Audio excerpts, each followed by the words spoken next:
Hello, sweethearts and lovelies, and welcome back to Monday Night Frezno. I am Frezno. It is Monday night. Michael is bringing up the worst fucking things he can bring up. And last time we finished Start Running, the game from Beep Salt, where we escaped an office, caused some property damage, and pet a dog. You know how it is. So I'm kind of planning out things for the Frezno Inferno Monday Night Frezno thing. I want to do another event in July, you know? I want to do another event, but I want to start it at the start of a month, so it feels like, oh, we're starting a thing, rather than, oh, it's June 16th, and we're going to start this. So Looper Ranger versus... How many times can the people in the stream come in and say some random thing that they're talking about? Whatever. So I want to start a thing in July, so that means that the rest of June is just going to be some random bullshit. Purple Monkey Dishwasher, yes.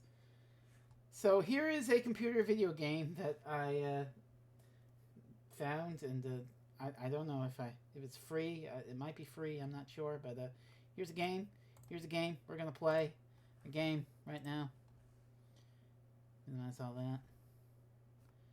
Okay, let's make the game show up. Start Running did the same sort of thing. Anyway, welcome to This Magical Girl is a Bitch! How's the audio on this? Oh, okay. I think it can come up a little bit. Let's see. I'll turn it up on my end. How's it sounding on your side? But this is a visual novel about a magical girl in high school who's a bitch. Can someone go check the rating? I don't think it's like 18 plus. Does it have time loops? I don't know. We need that off the list. What list? What are you talking about, Mike?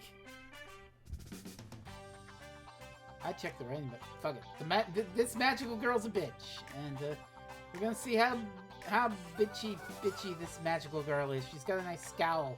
She's like, "Urgh, I don't like having a bow." And this thing looks like, you know, your magical pet, like your Luna and whatnot. And we got someone with the cool orange hair and some with glasses and some NPCs or something. I don't know. Anyway, this is a visual novel, and we're gonna read some of it. It better not be my cube, eh? Or else I'm gonna go ham on its ass. You can access Steam features from the overlay. Isn't that lovely? Anyway, well, let's start. Basically, this game is what if the goth girl became the magical girl. Oh. Which, that fucking rules. Alright, I love the cursor being the wand. Okay, let's see what's going on here. It was a dark and stormy Monday. Hey, that's today. Like any other day of autumn, the sky was overcast, but the students of middling middle school were unfazed by the gloom. Love that alliteration. Instead, the halls were unusually charged with electric excitement and spooktacular anticipation. I should have played this in October, but whatever. And last, but certainly not least, today marks the first day of Halloween Spirit Week. Oh shit, it is a Halloween game. I really should have saved it for October. Oh well, too late now. We'll find plenty of other spooky shit to play. It's time to decorate your homeroom. Okay, the air horns got me. The students collectively ground. First place gets a prize. That's right. The first place class gets their own pumpkin pie and ice cream party. So, put your best effort in, everyone. By the way, how's the audio coming in? PA guy's showing up too hard for middle school. Listen. Maybe he was a theater kid. Is that fucking Sayu? I don't know. If you want. Pumpkin pie and ice cream. Pretty good. More info online or, around. Yeah! Keep an eye out for those Spirit Week posters, y'all. Happy spooky season, mascots! Yay! Oh, the mic feedback.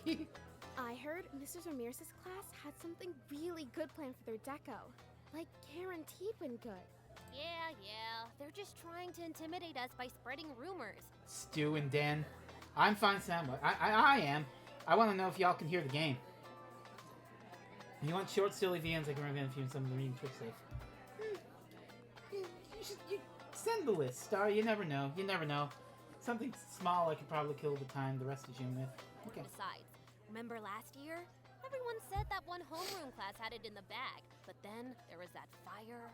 Oh yeah, the 8-foot skeleton incident. Chris, calm down. Exactly. Did they ever find out who let that skunk loose? Oh. I don't think so. Well, the point is, who knows what'll happen this year? I guess we do have a lot of talented people in our class, like... Oh, hey, Tabby! There she is. Tabby. Ooh, I love how the, when you move the cursor, the wand cursor, it leaves these little sparkles. Ah! Give me tool skeleton. Good morning, Tabby. Good morning, Tabby. I can tell immediately the next line from her is going to be, fuck off! If this is 18 plus, you know, go to hell maybe if it's not, like, rated R. Tabby was not having a good morning. In fact, Tabby never had a good morning when she was at school. There were too many people looking her way, watching her every move, waiting for her to trip up so they could laugh at her. They're always sneering at me. Like they think their little clicks are too good for me. Ooh. Hey, Tabby. Oh, that's a good voice. Hey, Tabby. Helga Pataki energy. I didn't really watch that much Hey Arnold, so I'll defer to your judgment, Joe. Like I'm less than them. Less than Man, Tabby is so cool. Ew, the real aloof type. Like a spy or a secret agent. Or somebody who's undercover. Pretty sure those are all the same thing. Are they? I always want to ask her to hang out, but I'm like super intimidated. Think she would say yes? Just because we're in the same homeroom? Not a chance. Oh, she's too popular to approach. Way too cool for us. Way too cool for us. Tabby grew out of wanting friends fast. Endless bullying will do that to someone. She couldn't even imagine being that naive anymore. Wait. So she's like, oh, she's the coolest. But also there are people who are like, ha, loser, give me your lunch money. Which is it? Tabby is fully aware this is regressive. To be alone, unwanted, forcibly isolated. Excuse me. Need to get to my locker. Ooh. I like the orange in this fella's hair. I like that. Oh, the stare of someone who is about to commit a murder. Hello? You good? Molten rage and mild embarrassment bubbled through Tabby as she stared into the face of her ultimate nemesis, Eden. Eden. Something or other. Last names didn't matter. It was how he treated her that made her seethe with frustration. I hate him. I hate him. I think she has a crush on him. Always ready to tear me down at the first sign of weakness. I can see it in his eyes now. He's going to. She's got her bitch shape. Probably eat a Snickers. You know, Tabby, you're not you when you're hungry. Listen, are you gonna move or do I have to move you? I don't want to be late to class. Come on, let me through. I like this. I love the expressions. You know, it's very good. Was that a threat? Kill him! Kill him, Tabby! What? But Tabby slapped a hand to her mouth, where she had thrown herself in unnecessary danger. Who knew how bullies like Eden might react to being questioned? She looked around in vain at the crowd milling around them, not seeing a single friend. If only there was a teacher around. Is that the bell? I'm just gonna go for it. Excuse me. Tabby watched in horror as Eden reached for her. Wah! Oh, we got choices. We got choices. Okay, stream. Okay. You know what? I'm gonna leave this in chat's hands. Chat. Fight or flight? Fight or flight? Up to you. Up to you.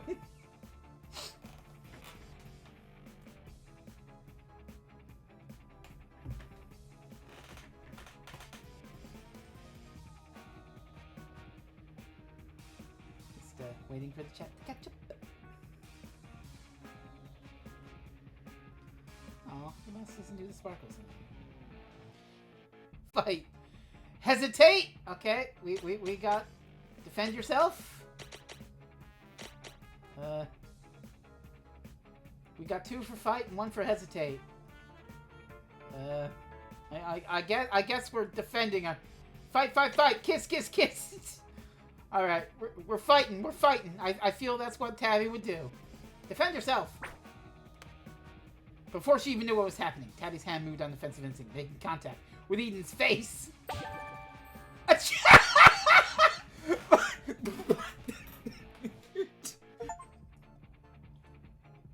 Bitch slap! Bitch slap! Oh, if one of you fuckers doesn't clip that, that is getting clipped. That is a new feature. Holy fucking shit. The resulting smack was pitiful to hear, and Eden seemed more confused than hurt. Ow! Confused pain noises. Ow? Question mark? I was just trying to defend myself. You were going to hurt me. Who's screaming? What's going on here? Oh great, now we're gonna get to fucking detention. Come on, kids. Class is almost starting. Why are the 2 of you still loitering around? Tabby spun towards her homeroom teacher's voice in recognition, searching for his authoritative presence. Mr. Teacher, did you see him? Sorry, Teach. Tabby just wouldn't move. The hallway rapidly emptied out around them as any stragglers and witnesses fled to their respective classrooms. I just need to get my books. Promise. Yeah, a likely story. Is there a reason you can't move away from Eden's locker? Her home teacher and then stepped off to the side, shaking her head no. How could Mr. Teacher take the side of a known bully? Betrayal! Utter betrayal, Mr. Teacher! Honestly, she should have known. No one would be on her side, not even the ones in charge. Since I'm on my way to class too, and I have the worst headache from moving pumpkins all morning across campus, I'll give you all a pass. You better be in your seats by the time I get there. But no running. Well, end of the end. Did good. That includes you too, Caleb. I know you're just waiting for your friends, but don't let them make you late. Who's Caleb? Who's this boy?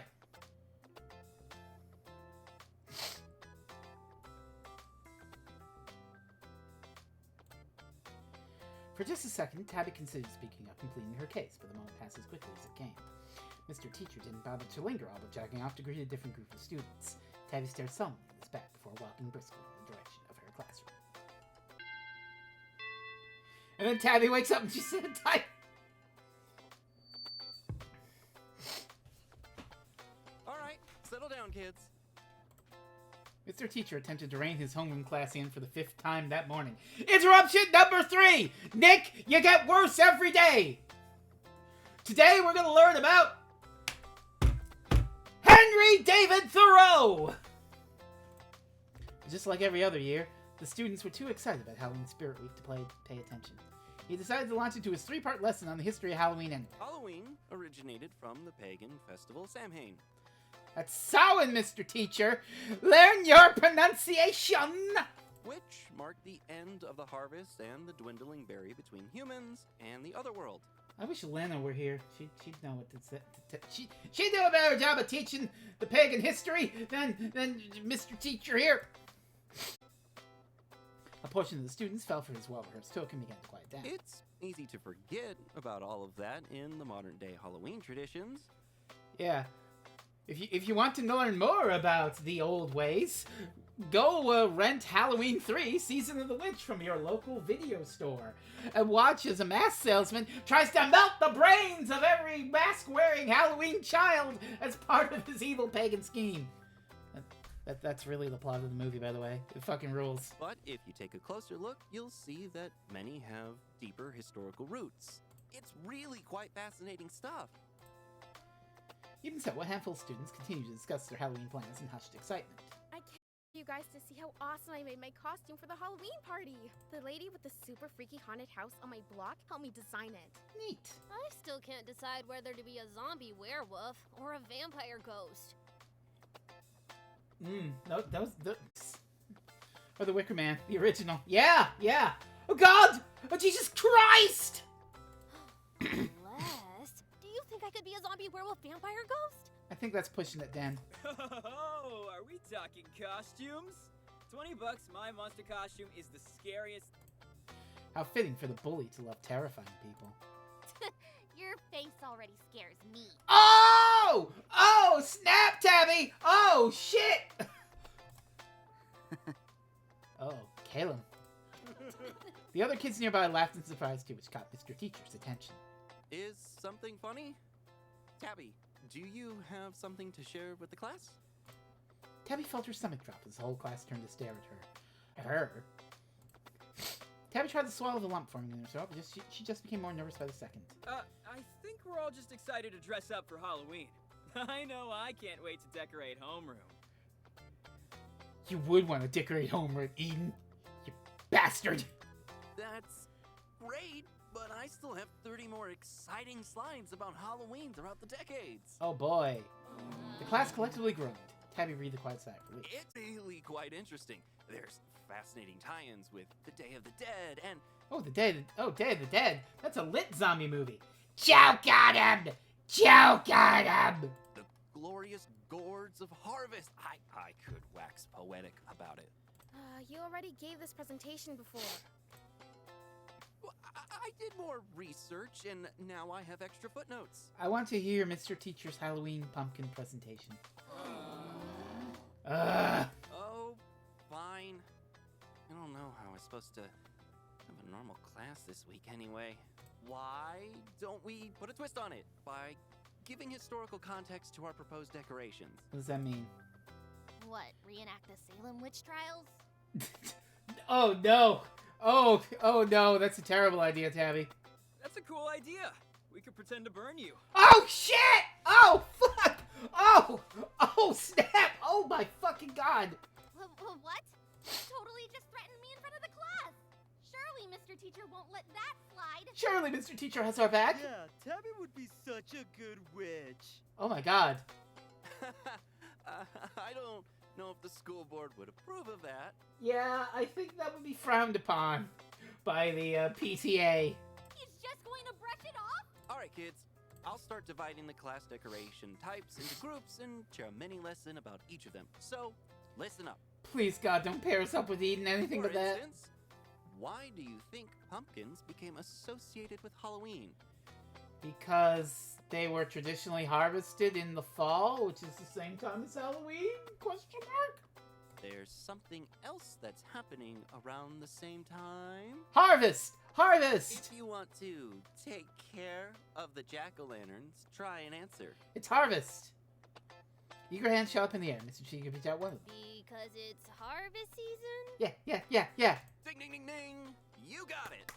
Harvest season is decorative gourd season, folks. Yeah! Look at me! I'm acing the answers in this middle school classroom! Woo! I'm so fucking smart! SMRT, I mean SMART. Stingy Jack, an Irish legend that will give you the heebie-jeebies. Nothing but the night. God knows. That movie went from 0 to 100 real fucking quick, Rain. Tabby turned the rest of the lecture out, only listening for what theme decorations being out for next. Mr. Teacher droned on and on until finally. Why do you think Halloween was associated with death? Because of Samhain? Again? Whoever gets this one gets to be in charge of making all of our skulls and skeletons. Skeletons! Tabby was never a class participation kind of girl, but now her hand flew up in the air. Skeletons! Me! Pick me! Mr. Teacher looked at Tabby, eyebrows raised in acknowledgement. By some Halloween miracle, she see your name. Probably because winter is coming, right? Eden, you bitch! Back then, lots of people died in the winter. That's correct, Eden. Winters 2,000 years ago meant... Tabby seized of the injustice of it all. How could they do this to me? Tabby was the one with a special connection with skeletons, but every single year... Well, only last year, but... Last year, Eden swept in and snatched what she wanted, what she deserved! Hey! I had my hand up. He interrupted. I'm the goth girl. I get to play with the skeletons. That's my thing. Mr. Teacher looked at Tabby, taken aback as if he forgot she even existed. Oh, harsh. Oh! Well, you can answer the next question. Tabby gritted her teeth. She really didn't want to let this go, but everyone was staring and her stupid cheeks were getting redder and redder. It's just stupid. It's not fair. Even as Tabby clapped a hand to her mouth with her outburst, Mr. Teacher raised an eyebrow in judgment. The angry predator Tabby wished she could smack the disapproving expression off his face. Their frustration withered away as she complimented herself, heart sinking. I'll always be the first to get picked on. And the last pick for everything else. Oh, Tabby! How about you let me continue the lesson and the two of you can work together? No, fuck that. He can have the skeletons. Who gives a shit? This is Spirit Week, and I really don't want to give any detentions for disrupting. I've even found out my reader. What the fuck? God. Sounds cool. I'm sure Tabby will come up with something really freaky. You know, given how into this stuff she is. Ooh, we got ourselves a raid! Katrina, Kit Kat. Yay! Hello, everybody. Hello, Raiders. Welcome to the Frezno Inferno stream. We are playing This Magical Girl is a Beast. Did you think you could stream Magical Girl or anything without me showing up? Well, welcome to your on-brand content. This is This Magical Girl is a Bitch, a cute visual novel. We're in school, learning about Halloween and skeletons and stuff. Oh yeah, totally. She's the type to freak people out. It's awesome.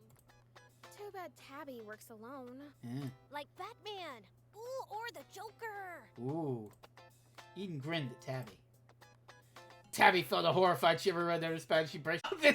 This is a beautiful, perfect face. This reaction face. She looks like him too, if you turned his smile upside down. Oh my god. The other students tittered to that in typical middle school fashion. Hey, for real, Tabby would be the best villain. They're laughing at me now. They're laughing. This is a villain origin arc. They're all laughing at me because of him. This is, I want to highlight back to Rain's earlier comment. This is exactly how Carrie happened. They're all gonna laugh at you. They're all gonna laugh at you. Settle down, class. And that's not nice, Eden. That's not very nice, Eden. Yeah, Eden. Only joking.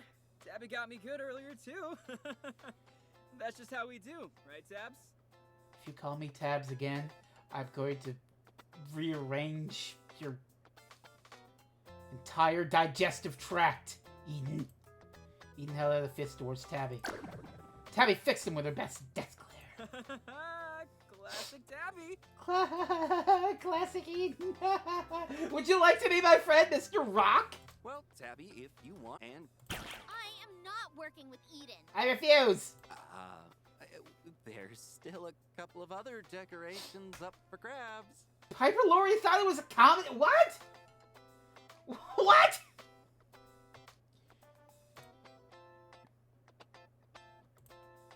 Oh, I hit hide. She scowled at Mr. Teacher. He's still picking Eden over me? Yeah. Why? Why do they all love him so much? Goddamn Eden with his designer shirt and his orange highlights and his flawless smile. What do they see in a bully like him? I would totally be down for Tabby turning Eden into a frog later. Mr. Teacher! Tabby turned me into a newt! I got better. The class moved on, but Tabby just sat reliving the feeling of everyone laughing at her. Soon all the decorations were assigned to the class were off into their working groups. Slowly, the room began to look more and more spooktacular. As a reward for their hard work, Mr. Teacher handed out spooky stickers spelling Halloween facts all the while. But of course, he skipped over Tabby entirely. Hey, how come Tabby isn't helping? Tabby, do you want to join my group? It's not too late to team up if you want to do skeletons. Oh, we get choices. You know what? Fuck Eden! No! Eden, you're a stinky head. They were clearly taunting her. No point in staying around a bunch of bullies. Tabby started packing up her bag, watching the clock anxiously so she could be the first one out of class when the bell rang. I really think you should have been the one to do skeletons. Yeah? Thank you. We can talk to Mr. Teacher together if you like. Oh, is that so, Caleb? Tabby's mind struggled to make sense of what was happening. Wait, is he talking to me? What was his name again? She had never even spoken to this popular kid before, much less seen him approach her general vicinity. He's not making fun of me, is he? Listen, you're not the only one Eden's burned before. Ah! The enemy of my enemy is my friend! One of the plays Carrie Bond's going to play Auntie. I'm going to return to Oz, but besides that, Tabby's hungry for the anxious goth girl stereotype. This fear anything about is terrifying with this Doki Doki. I don't think it's going to go there, Mike. Also, Piper Laurie was in Twin Peaks as Catherine Martell, and we don't talk about her season 2 plotline. Maybe together, we can finally knock him down a peg. This isn't a trick, is it? I am Calum. I'm sorry. That had the exact same cadence as the Minecraft movie. I am Steve. I am Calum. Like, who the fuck is that? Am I supposed to know who the fuck that is? And this is no trick. I'll stand by your side. Okay, buddy. But then, oddly enough, Tabby felt a tingle on her shoulder where he had touched her, like butterflies were dancing on her skin. Oh no. Tabby and the, being not used to physical contact. Gross! She wasn't developing a crush, was she? Caleb gave her a small smile. So what do you say? Shall we tackle this together? Caleb asked Tabby to make a wish. Listen, he's kind of got a sinister grin. I don't know about Caleb. I don't know if I fully trust Caleb right now. Like, Eden sucks, but Caleb... He could be... Was that what she had always wanted? To have someone really see her as a person worth talking to? Now here is someone who's ready to back her up, at last. Okay. We can stay behind after class then. Okay. Perfect. I'll get Eden to stick around and we can tell Mr. Teacher what happened. Okay. What? No! Just the two of us. I don't want him around. No. Tabby, trust me. He needs to be there. Oh, really? No! He'll just ruin everything by charming Mr. Teacher, like always. Yeah. I'm not going if Eden is. Yeah. Tabby crossed her arms. A natural defense. Oh goodness. All right. As you wish. Caleb inclined his head at Tabby in thoughtful agreement. As the rest of the students continued to work on bringing the Halloween spirit to life, Tabby bounced in her seat, almost vibrating in place with sudden energy. She barely heard Mr. Teacher announce to the class it was time to clean up. Not long after the bell rang, the other students shuffled out the door until there were only Caleb and Tabby left. Tabby turned her critical gaze toward Mr. Teacher and prepped herself to approach. Mr. Teacher hummed to himself, trying to ignore the grouchy elephant in the room. Oh goodness. He reminded himself that he became a teacher because he wanted to inspire the next generation. He genuinely cared about his lessons and wanted everyone to enjoy his classes. But for reasons out of his control, kids can be real shitheads! Oh, spoken like a true teacher. Man, you know, I love that I got my education degree and I've got a job here at the school and I can pass on my knowledge to the next generation. But man, kids can be real shitheads! There were kids who tuned his lessons out, kids who rolled their eyes at everything he said, even kids who managed to scowl at him for a full hour. Kids like Tabitha Bones. Her name is Tabitha Bones? Oh my god. Her expression had been so disarming, so spooky that he had been too nervous to even go near her. Now she was standing in front of his desk with her arms crossed and an equally wicked scowl on her face. What reason did she have to glower at him? If anything, if the horror stories from the other teachers were to be believed, rumor had it last Halloween a girl with a permanently gloomy demeanor had attempted to bring butcher bones in his decorations. While the girl in question didn't have any bones in hand now, Mr. Teacher willed himself to be brave. He cleared his throat once, twice. Daddy, can I help you? Tabby, can I help you? Tabby took a deep breath, sensing the reservations Mr. Teacher had towards her. She was glad Caleb was with her. I don't think you should let Eden decorate skeletons instead of me. Mr. Teacher stared at her in some silence. Tabby sped onwards, appraised the loser courage. He's clearly a bully, and if you side with him, you're a bad teacher. Oh! Mr. Teacher furrowed his brow, lip trembling ever so slightly. Ouch! He was hurt by Tabby's words more than either of them probably expected. She could probably sniff out his people-pleasing tendencies, but he could just as easily put those away, especially the college students who stepped out of lie. Look, I'm not sure why you wouldn't let Eden get to his locker, or why you said he was scary looking. Yes, I heard what you said. Tabby glared at him, readying herself for an accusation. Mr. Teacher braced himself against his desk, trying to remain calm with the obvious hatred being towards him. I don't know what's going on between the two of you, but I'm going to call Eden here and we can resolve this once and for all. No! No, Eden! Fuck Eden! No, I don't want to be near him. I want you to listen. Caleb agrees with me too. Tabby gestures at the spot next to her, only to be met with empty space. Caleb, you fuck! No! You tricked me! You tricked me! Mr. Teacher's frown deepened and he flexed his fingers in agitation. What kind of bluff was he trying to pull? There were no other students left in the room. I'm sure we can resolve this right now. Mr. Teacher got up from his desk, glad to be out of range from Tabby's burning gaze. He poked his head out of the classroom, hoping Eden hadn't wandered off already. Luckily, the boy was still close by, chatting with a familiar green-haired student. Caleb! Caleb!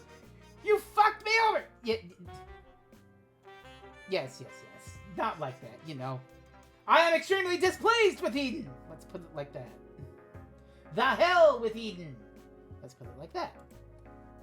Mr. Teacher felt vindicated at seeing Caleb in the hallway. Clearly, Tabby had been mistaken. Eden, could you step inside for a moment? Eden raised his eyebrows, but didn't hesitate to re-enter the classroom. What's this about? No! No! Use your words, Tabby. Fuck no? Tabby exhaled loudly. From the outside, she appeared to be flaring her nostrils in deep frustration. You took the decorations I wanted. Again! Eden shrugged. No biggie. Let's do it together after class. No! To hell with you! No biggie. Yes, Biggie. You always get what you want. Yes, Biggie! Huh? Like when? You get away with everything. Like that time you put gum in my hair and I had to cut off my pigtails. Sacrilege. When did I do that? I haven't even chewed gum since the 3rd grade. Oh, wait. Oh. Oh my god. That was you? I totally forgot. you little shit. That's it? Do you have any idea how long it took to grow it back? Okay. I'm sorry. It's not funny. And Caleb agrees. Does he? Caleb? What's Caleb got to do with this? Mr. Teacher pinched the bridge of his nose, feeling an uncomfortable tingling in his brow like a headache was settling in. Or worse, a migraine. Achievement! Headache-inducing! Children are always so noisy! He hoped they would settle down soon. Not that they ever did. Never fast enough. Never listened to his pleas to be quiet. Be quiet. But... Be quiet. Tabby and Eden both fell silent, unused to this harsher tone from their teacher. There. Was that so hard? I think Mr. Teacher is about to spike his coffee, you know? He's gonna, you know, a little Irish coffee, you know what I mean? Mr. Teacher needs a drinky. No, it didn't need to be. All these years of being a doormat for kids much too young to know better than him. Waves of resentment washed over him, built up from countless instances holding his tongue of being the adult. That's right, he was in charge, not them. He needed to reclaim his space and authority. Both of you, get out. Holy shit, the teacher's just like, I've had enough of this shit. I've had enough of this shit. These goddamn kids. Teach? You look a bit weird. You know, pukey. Using Mr. Teacher as a distraction, I see. Oh, that was low even for Eden. Please, get out. Oh, Mr. Teacher's going to... Mr. Teacher's voice was strained and whispery. Eden probably hurt his feelings. Alright. See you later, Teach. What a jerk. No. Mr. Teacher clutched his head, gritting his teeth. Should I get a nurse? He didn't trust himself to speak. Instead, he shut his eyes tight, hoping Tabby was magically gone when he opened them again. Neither of these seem like a good option. He mad. You know what? We're just gonna hover awkwardly in silence. He could hear Tabby shuffling from foot to foot in front of his desk. It also sounded like she was opening her mouth and closing it again every few seconds, which irritated him even more. Mr. Teacher's eyes snapped open.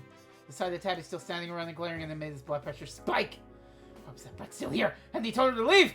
She never listened. I was thinking she was in the right. I was thinking she'd the best, a little brat like her! The tingling got worse, begging harder for Mr. Teacher to listen clearly. Only one line of thought made it through the mental fog. Mr. Teacher? Tabby shrunk back fearfully as Mr. Teacher smiled a too-wide smile with too many teeth. You brats just love testing my patience, don't you? Uh-oh. Mr. Teacher's mad. Bad students get detention. but that would be a bigger punishment for me than you. After all, children who don't listen are no better than vermin. Oof, that's a little harsh. And as we know from history, vermin deserve a far worse punishment. Can you guess what that is? Was Mr. Teacher the rat shaker? Tabby backed away, bumping immediately into a desk. The blood seemed to drain from her Oh, face. come on, Tabby. There's a fun little sticker in it for you. Tabby, you should have paid more attention in class instead of scowling all the time. The answer is extermination. Wait, what the fuck? Tabby jumped out of the way as Mr. Teacher's brand new claws just barely missed her arm. What the fuck? Claws? The desk that Tabby had just been standing in front of crumpled beneath Mr. Teacher's weight. Okay! Oh. Okay, he really is the rat shaker. This is bad. No, what landed the stare to Tabby from the wreckage of cool returning eyes was not Mr. Teacher. Instead, did we just get a bad end? Mr. Monster! He or it lunged at her once more. She dove under the nearest desk, but she didn't dare to stay there for long. Tabby crawled towards the next set of tables as fast as her paws left her loud. Ah! The desk she had just been under flew across the room and shattered against the wall. With desperation and fear coursing through her, Tabby scrambled to her feet. Please. Gunning it for the classroom door, Tabby pounced on the door now. Of course, it's locked. Hey, who locked the fucking door, Eden? Of course. Why would it work? Everything else seems to be going wrong. Why not this too? From behind, she could hear Warble snarling before a dark ship sailed over her. Smash. The pulverized debris of what had once been a desk rained down on her. Tabby shrieked and covered her head. She tried the doorknob again, despite knowing there was no use. Someone! Help! He's a ghost vampire werewolf! Tabby whipped around, pressing herself into the door like she might be able to phase through it. The monster approached her with a bloodthirsty aura and clever eyes. He had cornered her, and she knew it. At the sight of his misshapen, uncanny, too sharp grin, she couldn't blame them. Everyone always abandoned her in the end. Why try anymore? It's useless. I'm useless. So, is this a bad end, or is this the point where she gets magical girl powers and blasts him with her magical girl beam? There was nothing more she could do. It's not like she just wished for once in her miserable life someone who would have really truly stayed by her side.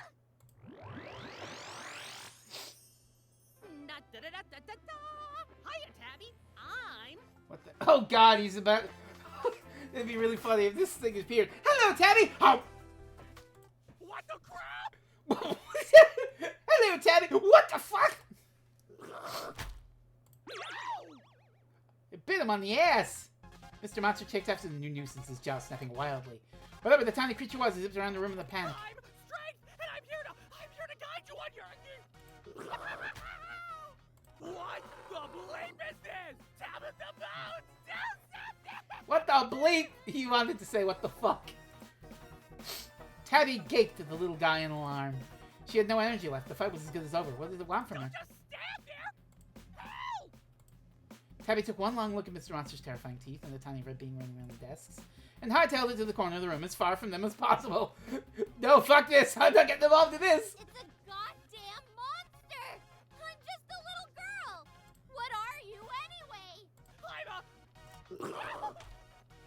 I'm a pixie! And I can't handle this on my own! Mr. Monster swiped its strength through darted into a high corner of the ceiling, temporarily out of his reach. The pixie huffed, eyeing Mr. Monster nervously. He threw an equally nervous glance at Tabby. Suddenly and unexpectedly, strength brightened up, snapping his finger. I've got it! I'll just give you some candy. Listen, children, do not take candy from strangers. Strength whipped out a sparkly wand the size of his body from who knows where. Candy? How the hell is a piece of candy gonna help us right now? Also, I don't take candy from strangers. You see? Our Tabitha Bones is a smart young lady. Eat it or we'll die! It's magic! I love it. How strange Strength's voice gets. We'll die! Mr. Monster pounced at Strength, swiping his claws at the shiny object. No toys in class. Oh, now you can talk. The wand flew out of the strength's hands and spun towards Tabby. The wand! Tabby grabbed it and let out a few practice swings, preparing to bash whatever came away with it. She's just gonna be like, oh, a wand! I know what to do with this! Bonk! Not like that! Despite zipping through the air to avoid Mr. Monster's jaw, String's voice reached Tabby with surprisingly clear instructions. The candy, Tabby! You have to eat the candy! Where's the candy? While Mr. Monster was still fixating on Strength, Tabby weighed her options. Eat the candy! Angrily! Tabby gripped the wand with fear and fury. She hated being told what to do, whether it was a choice between suspicious candy and the jaws of a monster. She tastes the jawbreaker every day. Tastes like regret. But it had better not be strawberry flavored!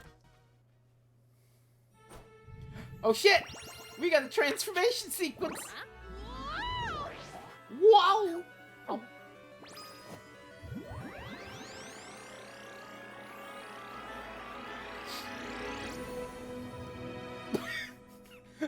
Oh my god!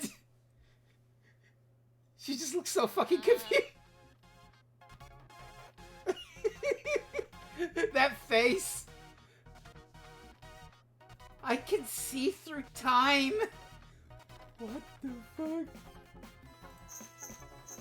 Tabby tried to reorient herself in space, frantically looking for the whereabouts of the monster in the room. Mr. Monster stared back at Tabby, a bewildered expression on his face. He didn't seem to be coming after her just yet, but... Tabby quickly scanned the room for any sign of strength.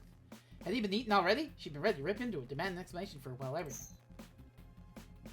She glanced down at herself, trying to pinpoint the source of the soft jingling noise she kept hearing. You've got bells! You've got bells on, Tabby, on your collar! What is this? A giant pom-pom obstructed part of the review, beyond which all could see was a gaudy mix of red and black. What the hell is this? She jiggles! Is this a joke? I knew it. This is a goddamn prank, isn't it? She's Harley Quinn if Harley Quinn is the Has-Been Hotel.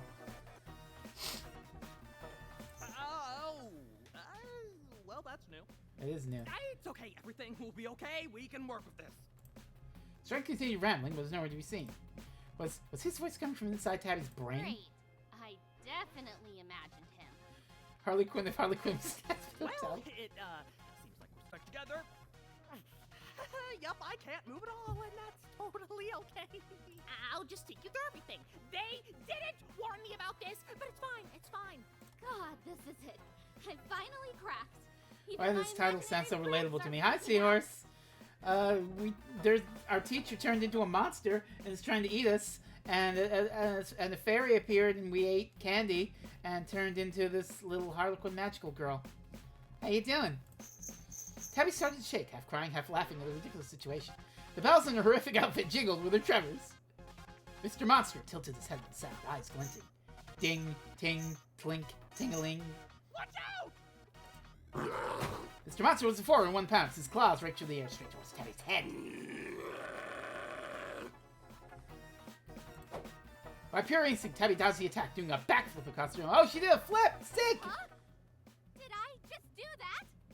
How? Yo, Tabby, do a flip! That's the power of strength. But I don't have strength. I can barely do a push-up. You do now, Tabs. With me at the helm, we're unstoppable. Now get us out of here. Tabby did feel a little stronger than usual. The backflip? Maybe that candy was magic. What else can I do? I'm gonna throw a desk at him! Yeah! Yeah! Throw desks! As Mr. Monster charged toward her again, Tabby leapt towards the nearby desk. With no effort at all, she lifted it with one hand. Tabby lobbed the desk directly to the snout with more accuracy than she ever shown in a terrible athletic career. Bullseye!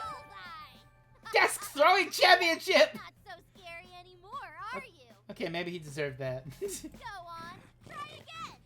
I've got more desks with your name on it. Get his ass! Mr. Monster pawed to the ground, stampeding towards Tabby with obvious rage. Tabby sprang away easily, setting Halloween decorations flying. Making a mess. You deserve detention. She tossed chairs, 2 at a time at Mr. Monster. He winced and slowed down as each one made impact with his head. Taking advantage of his hindered speed, Tabby snatched a string of skulls and caution tape off the walls. Now she was the one stampeding towards Mr. Monster. Tabby grinned, knowing he wouldn't be able to lay a single claw on her. She made several tight turns around the beast, wrapping decorations around his legs with speed and agility. I threw a desk at him. It was a big desk. Mr. Monster thrashed around violently, but the makeshift binding seemed to hold for now. Oh, wait. Oh, there's something familiar about that monster. Yeah, it's your teacher. Those sparkles, maybe? Isn't that magic? The decorations around Mr. Monster's legs began to tear. Tabby, they're not gonna hold! Quick, use the wand! Use your finishing move, Tabby. On cue, Tabby swung the wand at Mr. Monster and beat him with it. Like that! Wave it around! Tabby aggressively waved the wand at Mr. Monster, managing to smack her in the face. No, don't hit him in the face. Wave it around. Bibbidi bobbidi, bam, bitch. Mr. Monster slumped back, eyes rolling around in pain. I said around, like around. Tabby moved her arm in a wider circle, swinging the wand above her head like it was a lasso. A soft glow enveloped both of them. As if by magic, Tabby felt the ridiculous object she was wearing pop off. Suddenly, she was back in regular clothes. Glad that worked. Mr. Monster's whimpers faded into the groan of a rapidly approaching middle-aged teacher. The soft light dissipated. Mr. Teacher blinked once, twice. He struggled instinctively against the decorations binding his legs and then looked around the room horrified. Oh yeah, and now we're gonna get detention for sure. Tabitha Bones, what did you do to the classroom? On cue, someone pounded at the door. Miraculously, the locked door swung open and the students poured into the room. It was clear from the sound levels that a small crowd had formed outside. Gossipy chatter turned immediately horrified gasps. They were audible from the hall, maybe even the other classrooms. I thought I felt an earthquake or something. We couldn't get in. What even happened here? Where's Mr. Teacher? Tabby, what's going on? Mr. Teacher? Are you alright? Teacher. Oh my god, Tabby beat up our defenseless teacher! Ah, call the principal! Get her expelled! Shredded construction paper and wood dust fluttered through the air. Tabby's pride of having defeated the monster quickly shifted into nervous apprehension. That Tabby is something else. Did she seriously ruin our decorations? How is that what you're worried about? Mr. Teacher looks like he's on the verge of tears. Is that really his name? I'm okay. I'm alright. Okay. Oh, I think I might have broken a rib. Give me one, Mom. The decorations binding Mr. Teacher's legs went to when the paper crafts tore in the process. Did she beat him up? I didn't know Tabby could be so... I can't even think of a good word. So horrible. Ah. This last accusation finally shook Tabby out of her stupor. It's not my fault. It was Mr. Teacher. He wasn't himself. He started throwing stuff at the decorations. That's impossible. The teacher wouldn't do that. He loves Halloween. You weren't there. He turned into a monster. I can't believe you do all this and lie about it. We thought you were cool. Shaquuse! Now, hold on, guys. Let's hear Mr. Teacher's side of things. Is Tabby telling the truth? I'll be in the nurse's office. Mr. Teacher got up with multiple groans and winces, gratefully accepting the support given by students. Why won't he tell them? Doesn't seem like he's in any shape to say much of anything right now, Tabby. I can't believe this. I can't believe you guys think it was all my fault. Yeah, bum rat. Whose fault is it then? No one else was in here. Just calm down, Tabs. If you explain yourself well enough, I'm sure they'll listen. Yeah, right. Take a deep breath. In, out, and elaborate. I already did elaborate. There's nothing left to say. I was in the room with Mr. Teacher, and he turned into that horrible beast. He was crushing desks and everything. Real nice story, Tabby. But what does that have to do with wrecking our decorations? My poor paper pumpkins. We're gonna get disqualified now. And been put in this situation if it wasn't for... Eden! Enough! Caleb. This back and forth is getting us nowhere. Caleb stepped forward and stood between her and the crowd of students. Despite his outburst, he didn't seem angry and smiled kindly. Instead, what is your angle, Caleb? I'm sure nobody meant any harm. Things happen, right? Why don't we all just drop the unpleasantness? For a split second, he directed a smile at Tabby. We can work out the details later. Go talk to Tabby, and... We'll go check on Mr. Teacher. Fantastic idea. Just what I was going to say. I'll go too. Thank you, Stu. You're a real trooper. As for everyone else, shoo. I promise.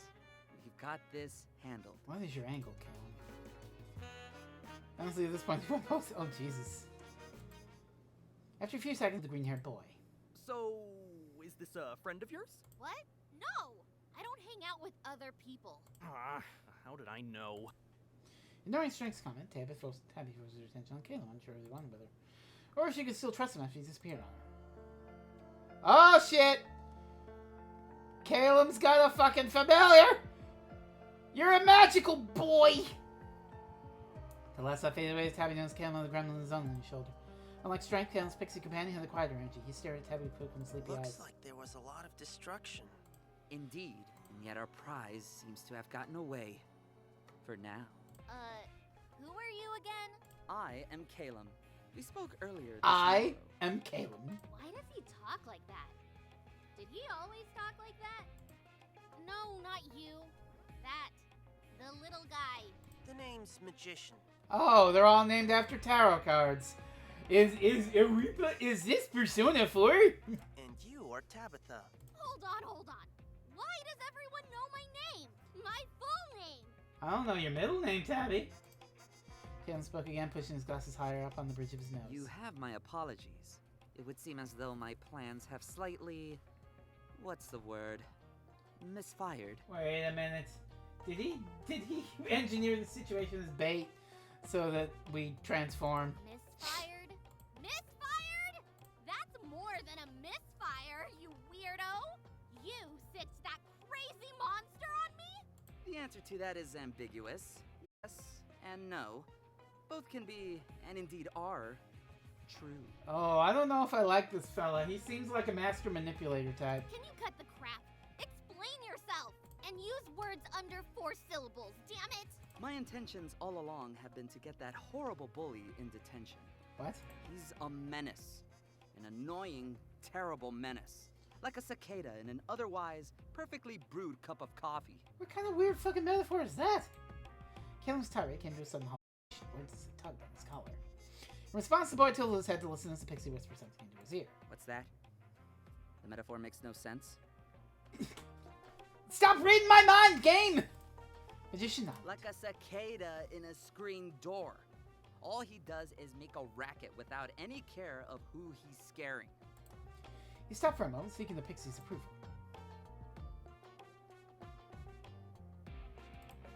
The magician nodded again. Tam took his permission to continue. Give me 2 seconds. I'll be right back.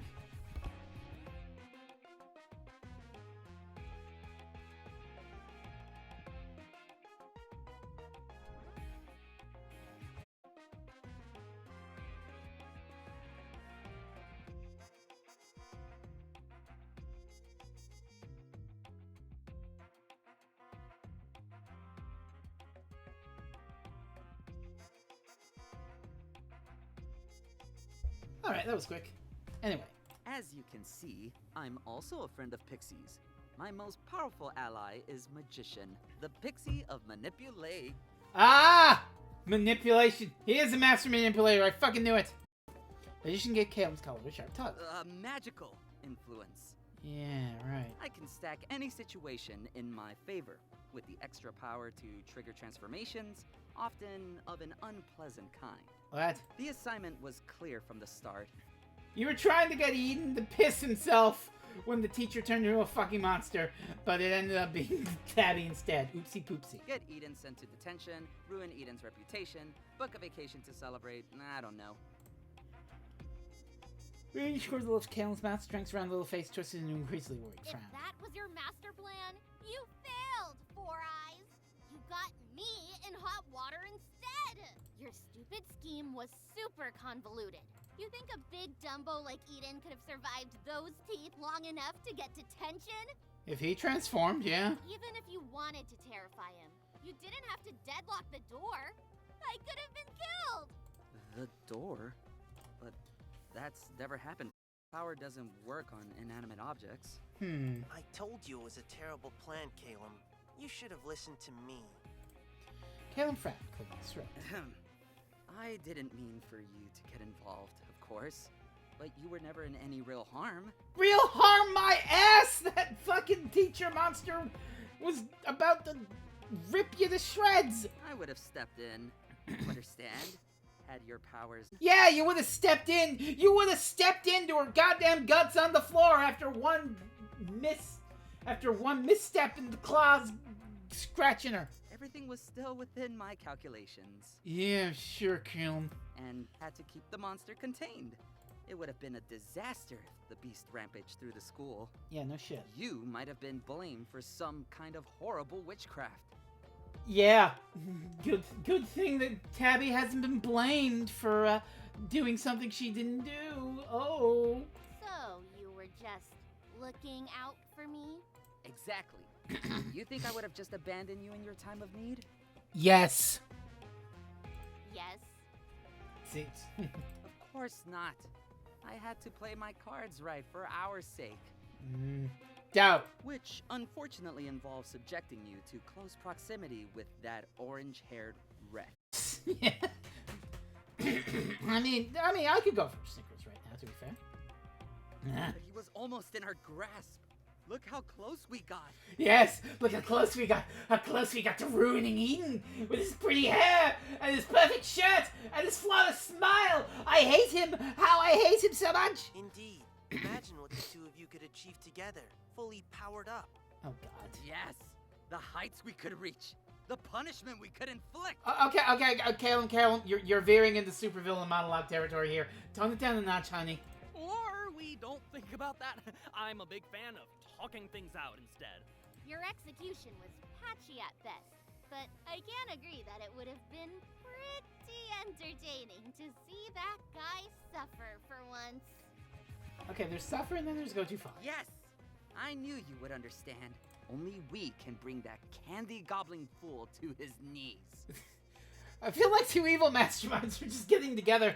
So, what did Eden do to you? What didn't that bully do? He got up to every bit of mischief in the book. I wouldn't be surprised if he'd commit arson on my house, if given the chance. Eden, damn you. I swear, it was that bad. Yes, finally someone else who understood what she had been through. Right? He's always getting up to something. It's so frustrating. It's always like this. He starts the fight and then kicks you while you're down. Tabby nodded, eyes glistening with indication. Things are different now, though. Even a wounded dog will bite. Ooh. And anyone who would kick a poor, innocent, bone-loving puppy should expect a gnawing of teeth. Did he just call her a puppy? The teeth of vengeance. The deadly vengeance of deadly death! Whoa!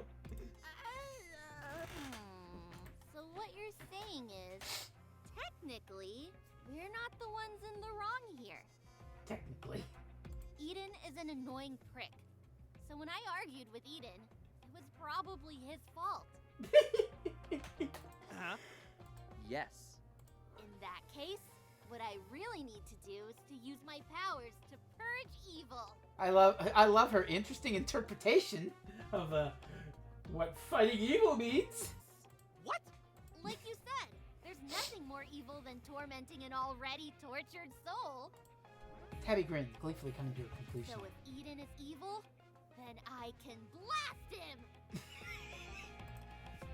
Yes! Yes! Yes! No! Are you crazy, Tabby? You're not gonna blast some random kid. He's not just some random kid, Strength. He's my rival. He's demented and cruel. Just look at him.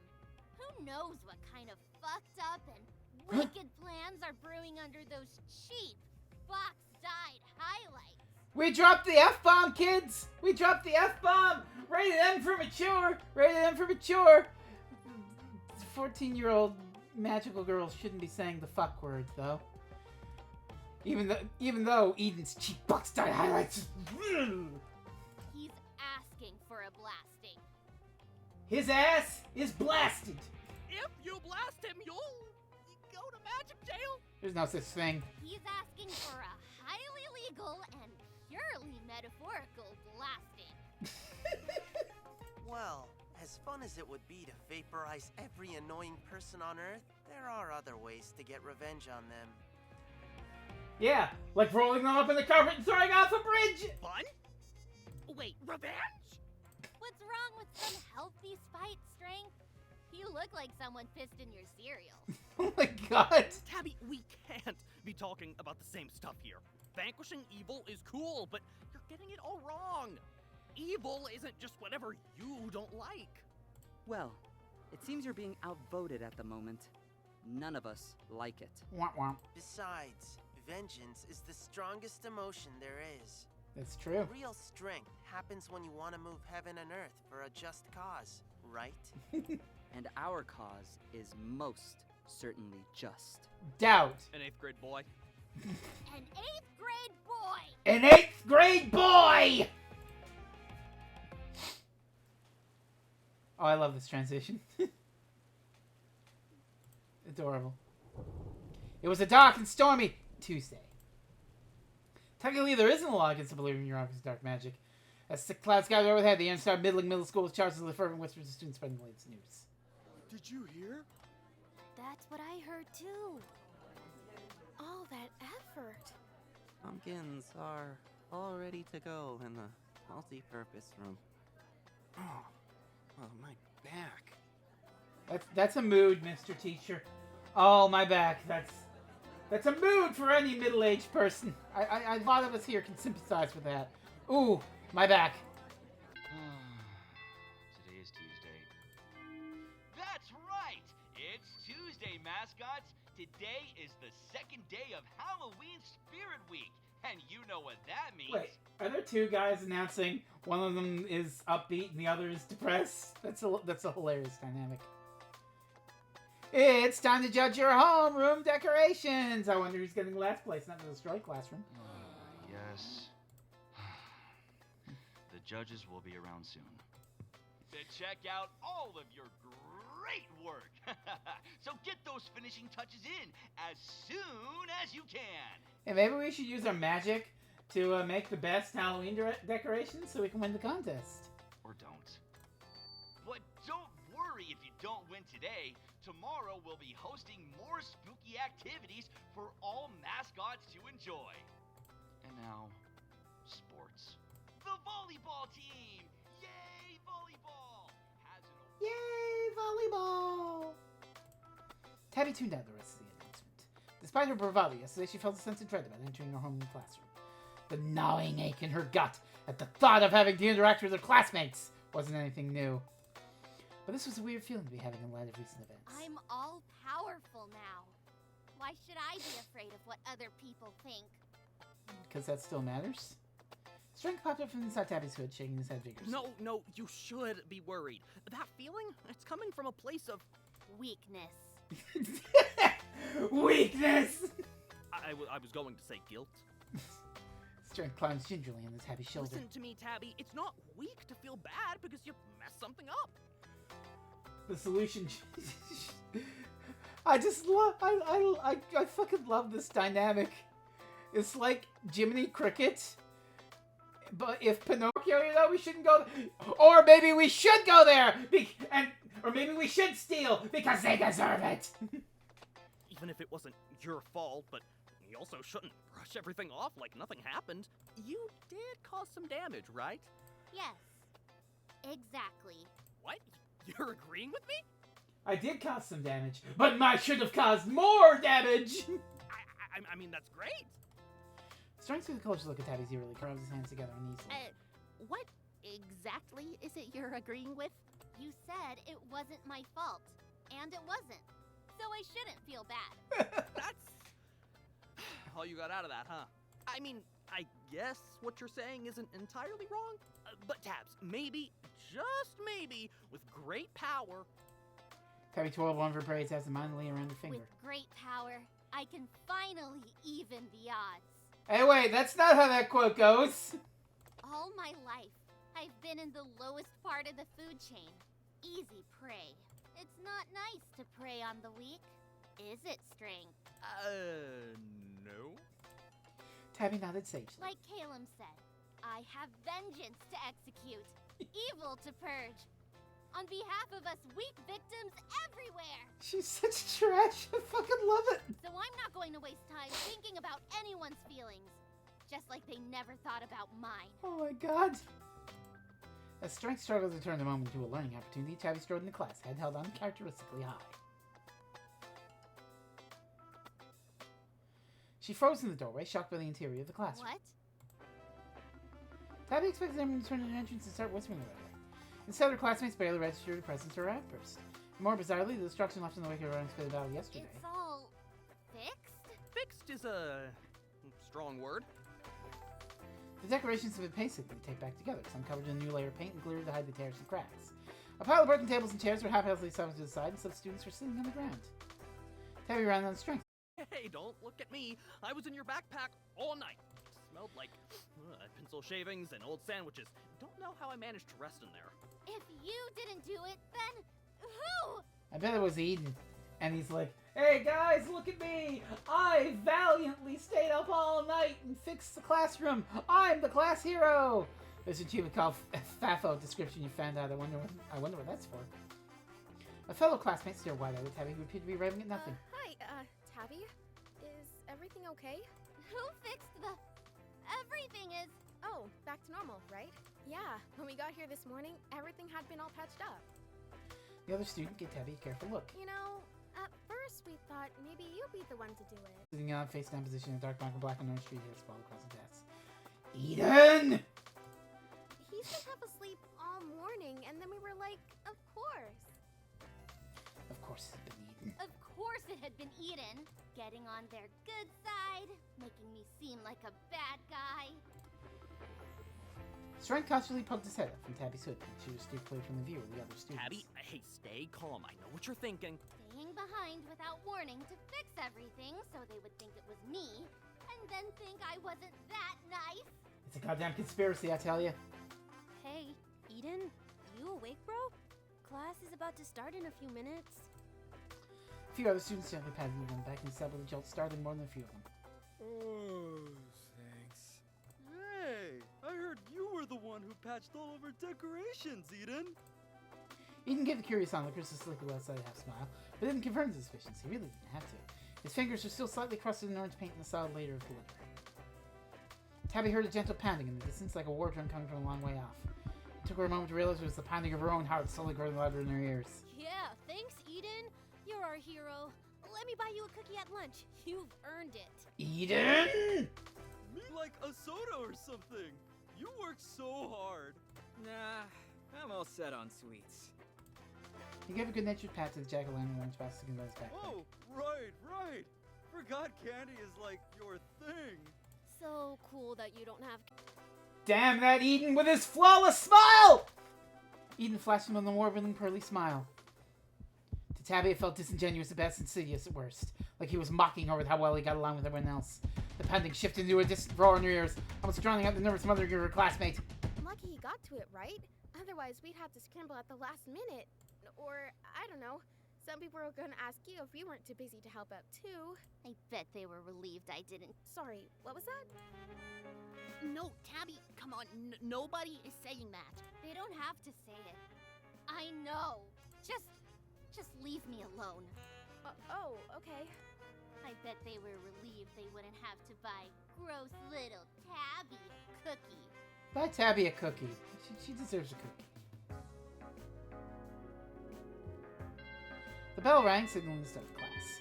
Tabby trudged dutifully to her spot at the back of the room, placing her backpack on one of the few undamaged desks. Should have had Tabby help, probably. I'm sure she wouldn't have minded. At least, I don't think she would have. I don't know anymore, honestly. Eden laughed aloud, oblivious to Tabby's darkening brow. Tabs? Oh, Eden. Wait, no, you're right. Without Tabby's help, nothing would have looked this horrifying. I bet she could have made it even worse. Eden! Tabby froze. Her hand reached for the wand stashed in her pocket. No, Tabby, bad! I want to bless him. Maybe he didn't word it right, but he probably didn't mean it that way. And if he did, well, forgiveness is commendable. It takes the most strength. Letting someone get away with lies is not being strong. All right, settle down, class. Let's take roll. Release you all into the cafeteria for the start of our special Halloween activities. I'm sure you're all just as excited as I am to leave this whole mess behind us and move on to the pumpkin carving contest. Oh boy. It's not like giving knives to children can make things any worse. Hey, Mr. Teacher? I know you probably can't see too well with all those bandages, but Eden did us all a solid. Not up to date with the youth slang, but I take it to mean that he did something possibly good? I hope? He fixed all the stuff that Tabby broke. I mean, sorry, Tabby. I know you said you didn't do it on purpose, but everything was still broken. Tabby raised her hand faster than she'd ever done so before. She didn't even wait to be called on, speaking boldly out of turn. Can I use the bathroom? Is that Tabby? I mean, yes, sure. I'm gonna transform and then they're gonna Tabby, blast Eden. right, let me just mark you down as present and... Tabby didn't wait for her teacher to continue peering at the roll sheet through his bandages before she left the room. You're turning into a real delinquent, Tabby. I'm not the delinquent. Eden is. Eden? He's a bully and a manipulator. He has them all eating out of the palm of his hand still, like he's got candy for hands. That is a horrific thing to imagine. Hey, you know, remember that Skittles commercial where the guy with the Skittles touch? Did you dress yourself this morning? I can't hold my baby child. I met a man on the bus this morning. I shook his hand. He'll never see his family again. Well, imagine worse, because that's what Eden is. Eden! You know, he's just an 8th grader, just like you. He's the devil! Yes, exactly. Evil starts so young. You're so right, yet so wrong. Ooh, ominous thunder. Strength of the wheezy size. Tabby walks straight past the bathrooms. Wait, aren't we going to the bathroom? What, together? I don't know. From the other classrooms, students began trickling out of the doors, heading out and shouting hordes towards the cafeteria. I wasn't ever going to the bathroom. I was lying, obviously. Tabby's gone truant! I'm going to put Eden back in his place right now. He won't beat me at my own game. I don't think he's trying to beat you at anything. Well, he can't. Eden doesn't have any powers. It was stupid of them to think he could ever fix anything. If they want a hero, I'll show them what a real hero looks like. Tabby's got a plan. I have a bad feeling about this. Don't look if you're so scared. Real strength is doing things other people are too afraid to do. I have a really, really bad feeling about this. Tabby snuck into the multi-purpose room, eyes lighting in the dark oblong cheeks standing in the floor. I'm going to guarantee us a victory. Then they'll see. They'll all see. That is true heroine dialogue right there. They'll see! They'll all see!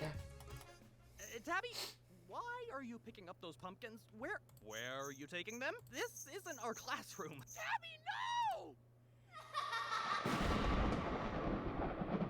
Oh no! Tabby! What are you doing?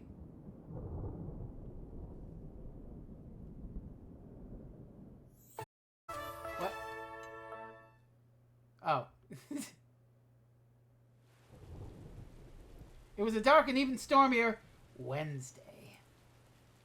Like the thundering clouds rolling overhead, the atmosphere in Middling Middle School was charged with confusion and concern.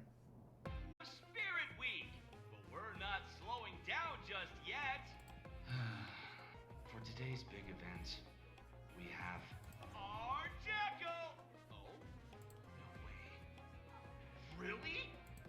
No, I didn't hear about that before now. When did we get the memo? Today is Wednesday. That's right, mascots! Stay safe and stay spooky! Ooh. As soon as the announcement ended, the hallway rustled with all sorts of susurrations. Susurrations? Never heard that word before. It's a new one to add to the lexicon. But the teachers have been acting weird since yesterday. I noticed that too. Why did they refuse to tell us who won the decoration contest? And it was so weird when we suddenly switched to carving apples instead of pumpkins without any explanation. Yeah! And then they were like, no knives, actually. you're mine. Yeesh. I was tempted to just use my teeth at that point. Maybe it's a good thing we weren't doing pumpkins then? Tabby found it hard to keep your scalp in the face of everyone's uneasy energy. Strength! Strength, wake up! Tabby reached into her backpack, shaking her pencil case until Strength climbed out. What's happening? Something's wrong. It should have been obvious by now that we won. People should be thanking me for a job well done. What's taking them so long to announce it? I could think of a few reasons. Like, Maybe they're just waiting to announce their, findings when class starts. huh, I guess that makes sense. Well, I can't wait. Everybody's gonna be so pumped when they hear we crushed the competition. Extreme doubt! I couldn't have done it without you, Strength. You sure couldn't have. Listen, Tabby, I'm glad to see you're so happy for once, but I think you're gonna have to brace yourself. For what? For everyone's reactions to go differently than you're expecting. I don't think you should be down in the dumps, but... But nothing. Don't overthink it, Strength. They'll all be thanking me. I guarantee it. Oh dear, oh dear. Tabby zipped up her backpack, leaving only a strength-sized peephole through which she could watch her predictions unfold. Tabby continued down the hall, apprehension in place with jaunty confidence. As she approached her locker, however, Oh, are you kidding me? she could barely see her locker. Excuse me. Excuse me. It was like they couldn't even hear her. Tabby rolled up her sleeves and pushed past her classmates. She managed to reach the dense ring of people, but groaned when she spotted the reason for the crowd. Eden! Eden stood by his locker holding court. His adoring fan spilled out in front of her without any thought for how she was supposed to retrieve her stuff. In fact, he probably told him to stand there just to annoy her. What's going on? Oh, morning, Tabby! Eden's showing us the prototypes for his Halloween costume! That's not what a prototype means, Tonathan. And if it did, these ones would fail a few standards. I think they're pretty good though. Yeah, Eden. I would totally wear some of these. Caleb's right though. They're more like rejects. Tabby leaned in to get a better look, her annoyance just barely overpowered by curiosity. Her eyes widened. Hey, isn't that... What the fuck? Tabby hid her backpack to keep Strength quiet. The sketches were crude. And ugly and stupid. The designs, however, were immediately and uncomfortably familiar. Tabby tried to quell the rising panic in her body. There's no way Eden saw me yesterday. That's impossible. That's what I was thinking. How long did it take you to come up with all of these, Eden? I started coming up with ideas after last Halloween, but I didn't start on prototypes. I mean, mock-ups until a few months ago. Eden! Oh, but then I ended up having a way scarier idea. Yeah, these aren't scary at all. They give off super silly vibes, especially this red one. It looks like a clown dipped in fruit punch. Tonathan, I need you to shut the fuck up right now. Tabby's cheeks flushed with embarrassment as her other classmates nodded in Do agreement. I look like a clown dipped in fruit punch? I agree.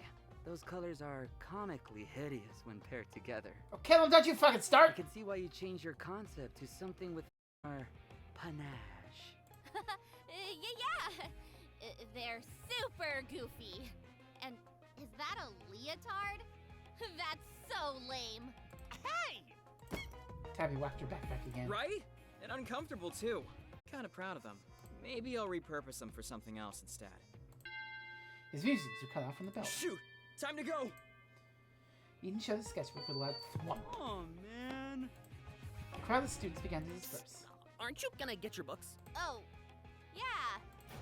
Tabby opened her locker and rifled through it distractedly. It was a weird enough morning without the added shock of seeing Eden's drawings. That was just a coincidence, right?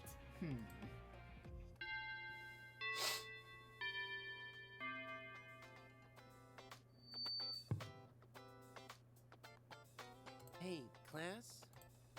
Tabby's classmates settled in their seats, chattering animatedly, even as their teacher clearly started feeling. Cheesy movie.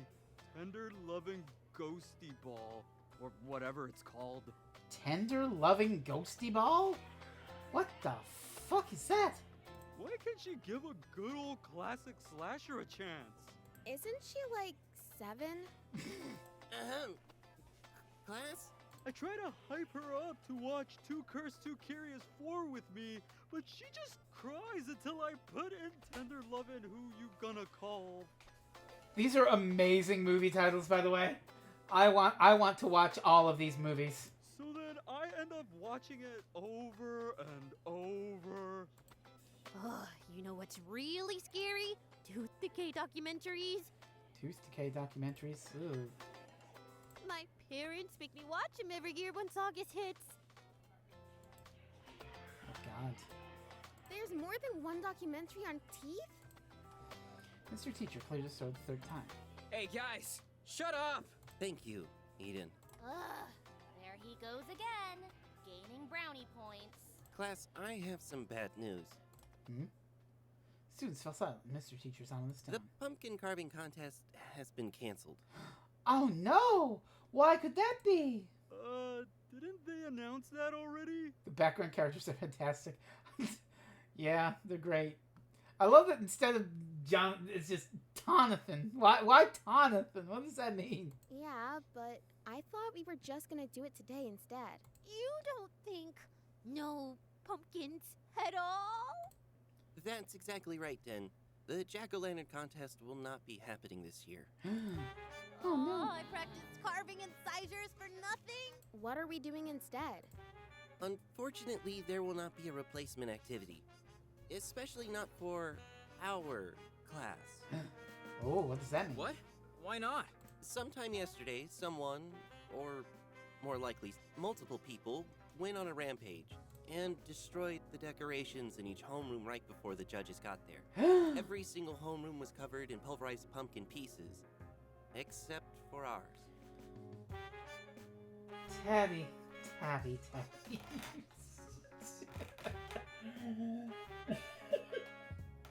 Okay. In her defense, she's 14 years old. She isn't a Machiavellian mastermind, but how did you think that was going to work? That it wouldn't get incredible suspicion dropped upon. Oh, all the decorations we spent except ours will win by default. They won't automatically assume that someone from our class must have done it. You silly goose. I know you're all good kids at heart, and we never know what someone might be going through. But whoever did this is clearly in need of some guidance counseling. Yeah, that'd be a good thing, huh? Additionally, until we find the culprit, our class won't be able to participate in any of the other Spirit Week activities. Oh no! Oh, someone rotten is ruining everything for the clean and well-flossed teeth. Yeah, that's not fair! Collective punishment is illegal! Everyone, calm down. Yeah, chill out. I would like to get to the bottom of this, as I'm sure all of you do. If anyone knows anything about what happened, please come talk to me in private. No. This wasn't supposed to happen. You didn't think that went through well, Tabby. I just wanted to help. Strength Mr. Tabby from inside her backpack. Tabby, you have to say something. Now's your chance. What? No! Well, it's never too late to right your wrongs. You're not gonna do that, Tabby. Even if you need an extra push. Strength took a deep breath and did his best Tabby impression. I have something to say. The entire class whipped their heads around to stare at Tabby. Hank, you asshole! Ah, you shit. What was that, Tabby? Tabby wanted to share something, I think. Tabby was too panicked to leave her daggers. You can do it, Tabby. Be strong. Ground their teeth together. Her face felt hot with everyone's eyes on her.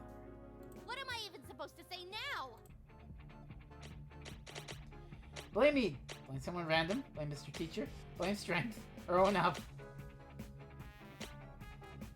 There's a lot we can do here. But I think the most fucking Tabby thing would be Eden. I mean, if you think about it, someone from our class always comes to class super early. Someone who's super into Halloween. Are you talking about Eden? Maybe someone wanted to weed out the competition. I love that Caleb is just immediately like, "Oh, I'm picking up what you're putting down, Tabby." Hey, if I smashed a bunch of pumpkins, there'd be stains all over me. You look stained to me. Blame everyone at least. What? Well, I mean, they're middle schoolers, Sarada, so that approach will not work. Wait a minute. Are you just blaming me because my hair is orange? That's enough. We're not speculating here. If you don't know who did it, let's move on. Of course, I love Halloween as much as everyone else. It gives me no joy to keep you from participating in the Spirit Week activities, but we have to take this pumpkin smashing incident seriously. I'll say it again. If anyone knows something, really knows something, come talk to me after class. In the meantime, I'll speak with the other teachers and see if there's a little wiggle room regarding our Spirit Week participation. Caleb, you're in charge. I'll be right back. Putting Caleb in charge? Shit. Come on, did you really think that would work? It's Tabby. She would. Worth a shot. Worth a shot. Oh, great. He's coming this way. Tabby, I swear it wasn't me. Whatever. Once a villain, always a villain. Hair ruiner! You hair ruiner, Eden! Are you talking about that gum in your hair thing? That was so long ago. Are you bothering people again, Eden? Excuse him, Tabby. He's like a big mutt. That's Eden, all right. A big old puppy. Yeah. Sorry. I swear I had nothing. After some time, Mr. Teacher returned and all the students scrambled back to their seats. Kids, you're not off the hook yet, but we did come up with a compromise. All the students leaned forward in their seats with anticipation. The pumpkin competition is still canceled, but the rest of Spirit Week is not.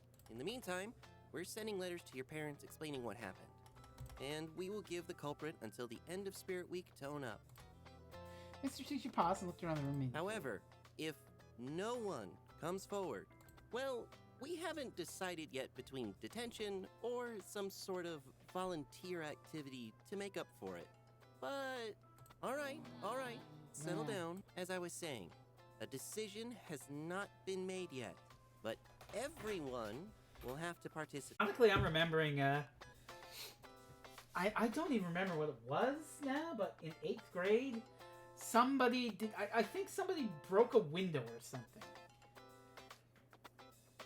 Let's go with that. Somebody broke a window or something in our class, and they wanted them to confess. So what they basically did was, okay, if you're not going to own up to it, everybody school for, I don't know, how as long as they legally could keep us, like 10, 15 minutes before the buses could go, just to make us sit there and hope that, you know, the guilt would make whoever did it fess up and say, okay, it was me.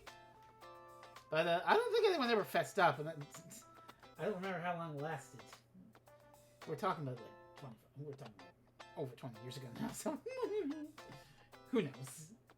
Who knows who broke that window? It wasn't me. I was not a window breaker. Now, as you can imagine, the other homerooms were pretty bummed about what happened. Pretty bummed. To make it up to them, the teachers have decided to send everyone on an impromptu field trip. A field trip? Ooh. Excluding us, of course. What? Oh. That never works and group punishments are illegal, pretty sure. Yeah, well, the teachers got away with it back in the long ago, so they pulled it off. What were we gonna do? But I worked some Halloween magic, and if we agree to be on our best behavior from here on out, they've agreed to let us join them. Oh boy. Class erupted with roars of approval. Can I trust that you won't cause any trouble on this trip? Episode 3, Tabby causes trouble on this trip. The students sounded figures. All right. Don't let me down, kids. You won't be needing your backpacks, so you can leave them here and we'll... And make sure you don't bring anything you wouldn't want to lose. Your emergency permission slips only cover so many liabilities. Mr. Teacher, you haven't told us where we're going. Can anyone guess? It's somewhere spooky. And, just around the block. A haunted house? I love spooky. No way. Is it the Madlock? Madlock Mansion of Horrors! Exactly right, Eden. Ooh, what's that? Nothing like a local historical site turned tourist attraction to keep your mind off the real horrors of life. Oh, lovely. Okay, off you go. Lockers, bathroom, drinking fountain. We'll take roll at the front door in 10 minutes. Nice. Despite the gloomy weather, the middle schoolers were in high spirits as they walked to their final destination. The local haunted house known as Madlock Mansion. Tabby kept her unusual eye out for Eden, I didn't spot him. He's probably off somewhere feeling guilty, as he should be. You know what? I'm actually proud of myself. Sure, I accused Eden of something he didn't do, but at least I wasn't afraid to speak up anymore. That's one way to be positive, Tabby. If he can do whatever he wants and get away with it, so can I. Keep up, kids. We want to make sure you get a chance to experience the whole mansion. From behind, Tabby started hearing strange exclamations from her classmates. Whoa, Eden! You look sick! When did you put that on? Looking good, Eden. I was wondering where you were. Eden! Thank you. Tabby turned her head before she even realized what she was doing. Bobbing through the crowd in middle school, this was again. Orange slices framed by massive. What the fuck is that? Oops. Sorry. Pardon me. Oh, wow. Eden's full outfit came into view and Tabby recoiled. It was so orange. What the fuck is this? As he jogged closer, his heavy rubber splashed puddle water everywhere. Sorry. Coming through. Tabby turned and started walking faster. From the splashing noises, Tabby knew that Eden would catch up in no time. Even so, she power walked until she was at the front of the crowd and her shins were... Hiya, Tabs. Blah! Hey, no hard feelings for accusing me of being the culprit. Yeah, sure, whatever, gas. Whatever, Psycho Mantis! You never get the hint, do you? Huh? Everyone else might fall for it, but I know what you're really like. Tabs, aren't you being a bit melodramatic? You know what you did. Now leave me alone. Oh, that is a very cool look, Eden. I should have brought my costume. But that would have spoiled the surprise before the dance. I thought I could wait too, but I got overexcited. Tabby deliberately slowed down again, so slow that the rest of the students passed her by. She bent down to tie her shoelace several times. Let's talk revenge. Revenge! Ah! Don't do that to me. Tabby stood up and gave Kevin a hard look. I said, let's talk revenge. No! You need to go away! Aren't you tired of him yet? Sure am. Magician, do your thing. Oh, Jesus. You and I should have a chat over there. Nope, I'm quite alright here. Magician put... Let's try this again. I've got a new plan to get Eden in detention. Detention? That's all you got? With some extra calculated moves, he might even be expelled. Oh. You're thinking too small. Let's get him arrested. Oh my god. That messed up Mr. Teacher Monster thing you did? I need you to do it again. Then, when he goes all teeth and claws on the other people in the haunted house, they'll have to call the cops. Oh, turn into a fucking monster. Oh my god. I see your vision. In that case, I'll need you to cozy up to Eden. Gross. Revenge requires sacrifice. Fine. It'll all be worth it to see his stupid face when they cuff him. You will need to lure him to the optimal spot for maximum damage. The middle of the mansion will do. Once we rendezvous there, we'll stab him in the back. Exactly when he's least expecting it. Honestly, I expect Kalen to betray both of us at the same time. Kalen saw Tabby's eyes glisten. Not literally. He just needs to be emotionally fragile for my magic to work. Oh. The more broken, the better. Of course, for the betrayal to be most effective, you must keep his spirits up until we have our tete-a-tete. Bruh. And then, well, trust me, he'll be arrested, all right. Yes! Yes! Magician flew back over with a pixie-shaped bundle of duct tape, which he delivered straight to Tabby's pocket. To keep you from getting distracted. Oh, Jesus. Pixies don't need to breathe, right? No. Oh, perfect. We'll be close. Oh my. The crowd in the middle school slowed in awe as they approached the Madlock Mansion. This is so cool. Dope! It looks just like the mansion from the Axe Massacre Maximum Axe! I'm getting spooked already. Nice. All right, class. Pair up with a buddy and make sure you stay with them at all times. You're responsible for making sure your buddy makes it out safely. Ooh. Hey! Wanna be buds? Sure. Just don't freak out on me like last year. No promises. Kalen raised his hand. I'm not feeling well, Mr. Teacher. Yeah, right. I bet he's too scared. My stomach hurts. How bad is it, Caleb? Do I need to send you back to school with someone? I just need to sit down. Oh, of course. You can sit out here with... The challenger students fell silent. With me.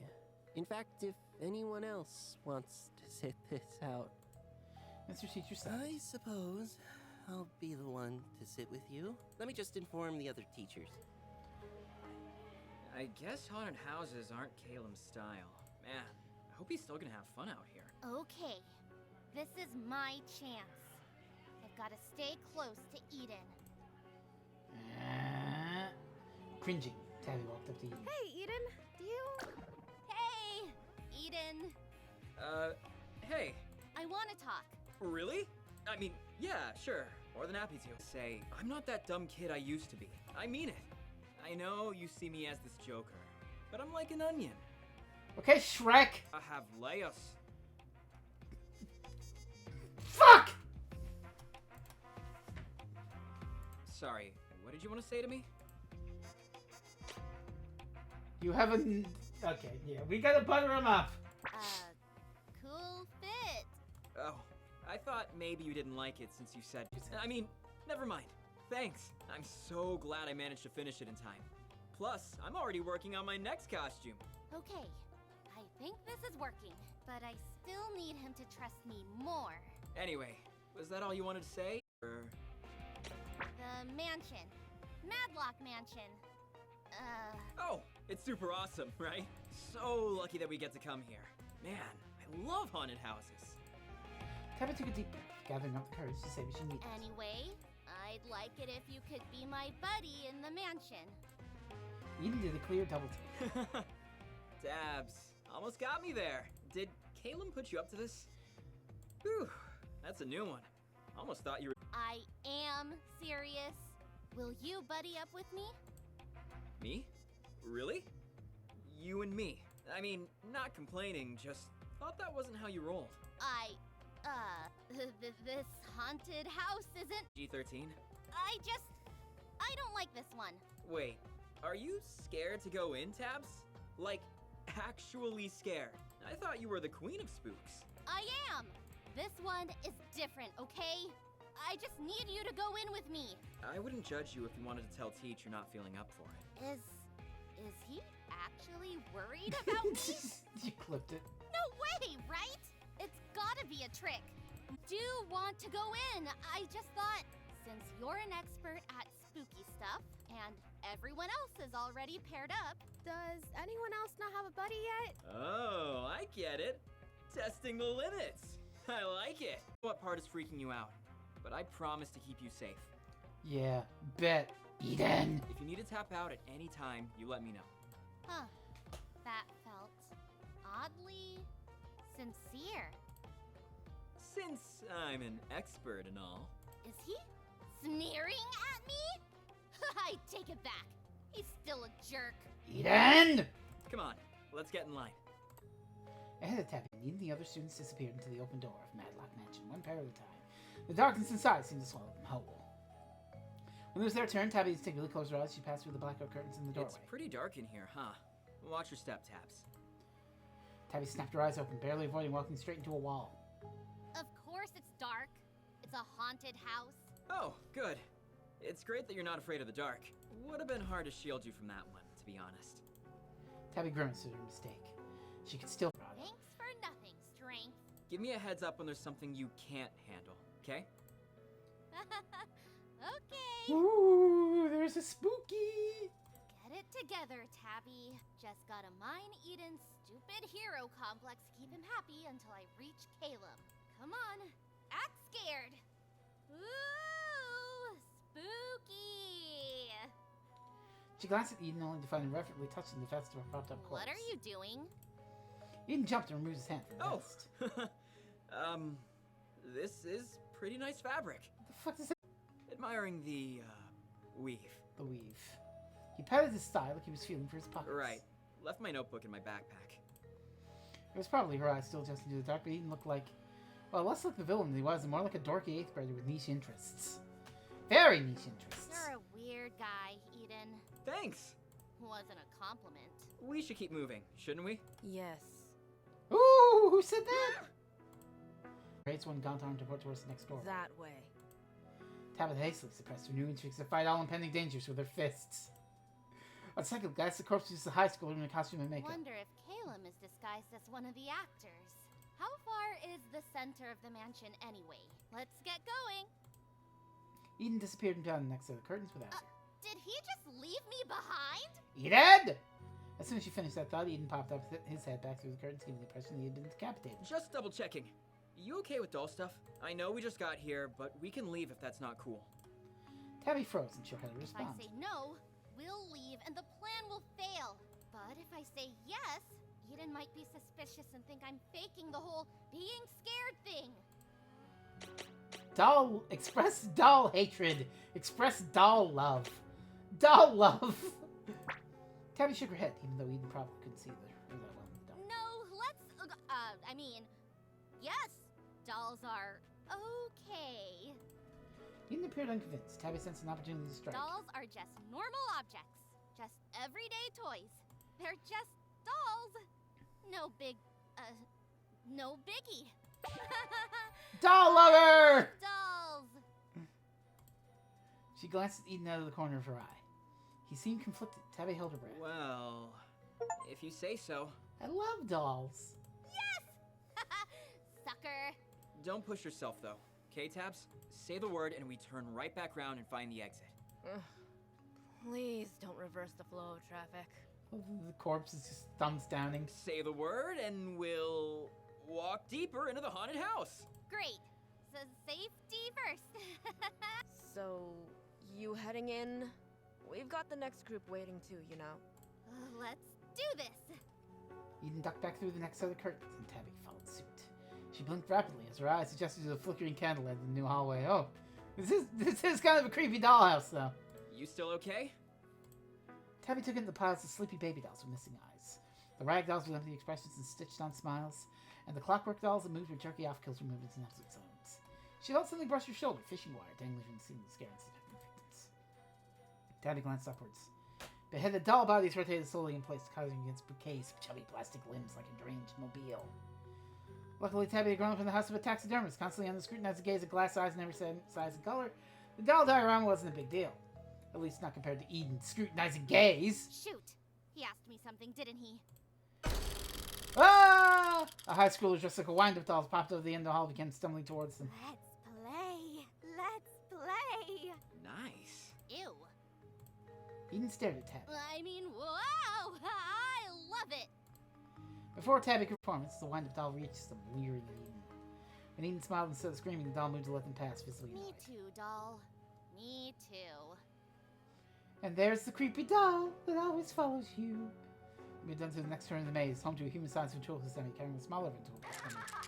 The puppet duo laughed with a room-rallying sound that echoed between them. Eden laughed back. You're really not scared? I love that you both went for that!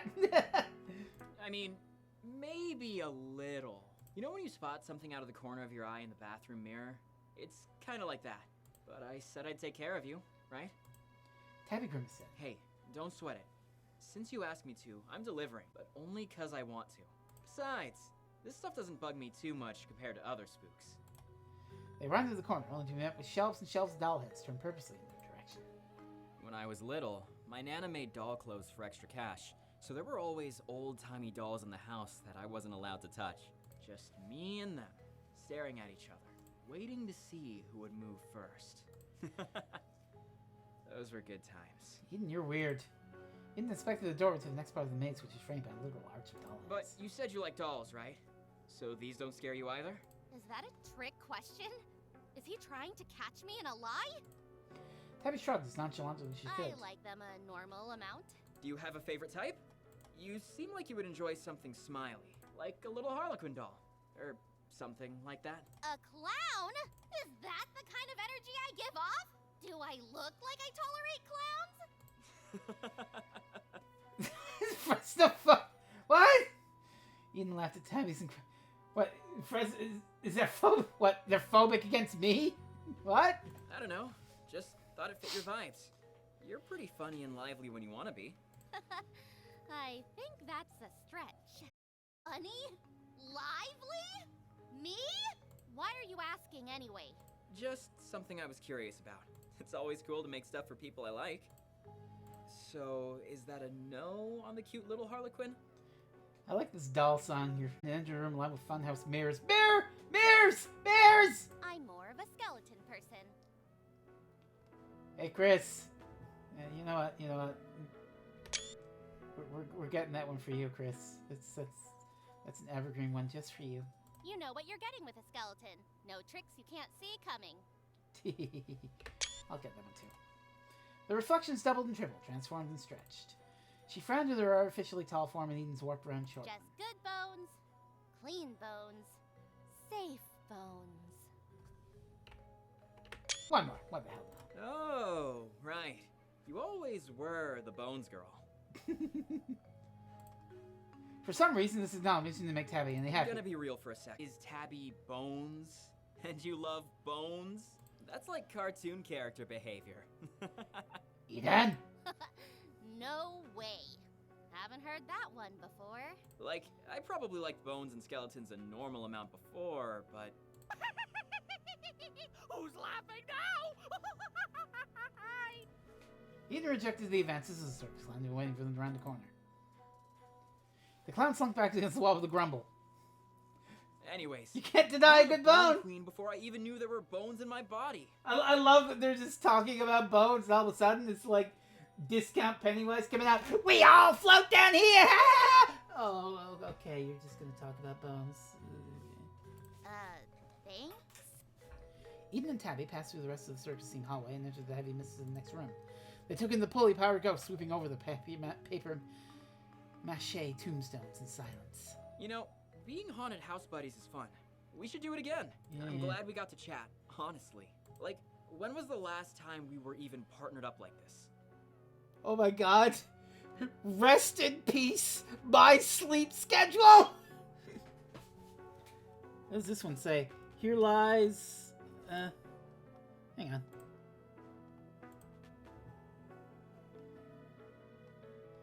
Oh, I can't hide the sprites. Tabby felt suppressed memory rise up. The zoo. The zoo? The zoo? Oh, wow, that takes me back. How did you even remember that? Wait, was that when I left you in the... Tabby scowled into the strobe lights, knowing exactly what he was referring to. The reptile house. Ooh. Oh, yeah. It was creepy in there. Hope I've made up for it. Here lies my posture, January to August 2024! Are you going to lie and tell me the snakes are escaping and then run out screaming again? Eden? It doesn't work that well with ghosts, I think. Irritated that he was so nonchalant about it, Tabby probed deeper. Do you remember what happened after? No. I don't think anything happened. Exactly. Even after I got lost and missed lunchtime, nobody came looking for me. Until it was time to leave. Oh, I kind of remember that, I think. I think? It was a core memory for Tabby, just one locked away in the box of Eden-related anger. No one takes me seriously. No one takes me seriously. I tried to tell them that you were pranking me, and then forgot about me in there. But I got in trouble for not finding a teacher earlier and wandering around by myself. Oh, damn. Tabby waited for Eden to say something else, but he didn't. Rage bubbled up inside of her and she pushed past him into the next room, clattering. Wait, Tabby! Tabby stomped into the adjacent room. At the sight of the caged plastic skeletons lying on the wall, she felt slightly calmer. She waited for someone to pop up. A high school scare actor waiting in the wings or something. But no one came except Eden, the sounds of his shoes echoed in large space. Listen, Tabby. Tabby ignored him. Instead, she focused on the distinctly familiar tingling sensation in her skin. Magician's magic. Are we already at the center of the mansion? To be honest, Tabby had forgotten about her mission in the heat of her emotions. Where was strength to keep you on track when you needed it? She could still feel the little guy in the pocket of her hoodie. He doesn't have enough strength to break out of the tape, apparently. Tabs? Well, he wouldn't approve of this anyway. Tabby? Hey, are you okay? You look worried. Kalen's instructions came to mind. He was supposed to break Eden down there, right? She was allowed to take him out? Good. He deserved it. I'm fine. I don't need you to worry about me. It's none of your business. If you're scared, that's okay. We're in this together, Tabs. I'm taking your concerns seriously, okay? Let's finish the rest together and get out of here. Eden held his hand out. If you need it. Friends don't leave friends hanging. Hesitation. Tabby stared at Eden's hand, not sure what to do with it. She shook her head and scowled. I'm not going anywhere with you. Friends? Yeah, right. Eden pulled his hand back to his side, looking hurt for a split second before laughing at him. I get it. I know I'm not your favorite person. Even if you ask me to be here, I can see why with the whole zoo situation. And the hair stuff. I have been thinking about it since we talked to Mr. Teacher on Monday. I'm sorry. Aww. I did a really stupid thing. Many stupid things. And didn't really take responsibility for it. I know saying sorry doesn't solve anything. But I do feel bad, okay? I forgot a lot of this stuff happened because, I don't know, we were kids. And I don't like to think about the bad stuff. How lucky for him to be able to forget. Yeah. I know it's probably not fair to you. You're not the only one either. Even with Caleb. We're best friends, but there's things I've blocked out. I'm so grateful he stuck with me in spite of everything that's happened between us. Yeah. Meanwhile, he's plotting your downfall. He's the coolest guy I know for bouncing back and being such a good friend. Meanwhile, he's plotting your downfall? I don't know. That we might be friends too someday, Tabs. Excuse me? Anyway, what I was trying to say was that your hair looks great now. You can't even tell anything happened to it. Tabby felt a wave of red-hot rage overtake her again. No thanks to you. You know who did the crying and the brushing and the braiding to get to this point. Not you. But I mean it. It looks really nice. You did a good job growing it out. I hope you get to forget about it soon so it doesn't bother you anymore.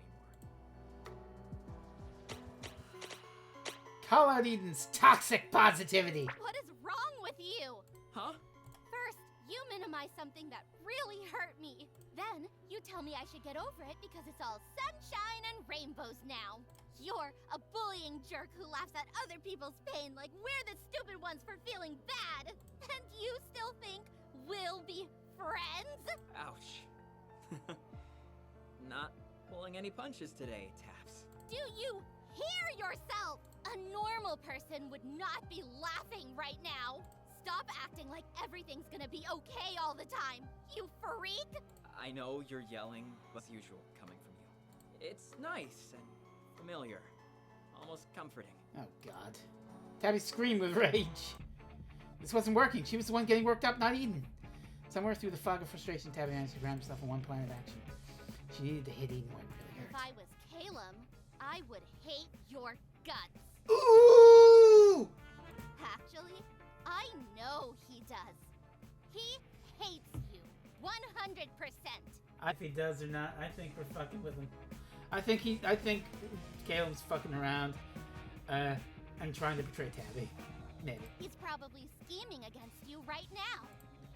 Eden shook his head. Caleb? There's no way. He's my best friend. He's always stood up for me. I trust him with my life. Infuriatingly, Tabby could hear the smile in his voice. Luckily, she had proof that she wasn't as reckless as Eden believed.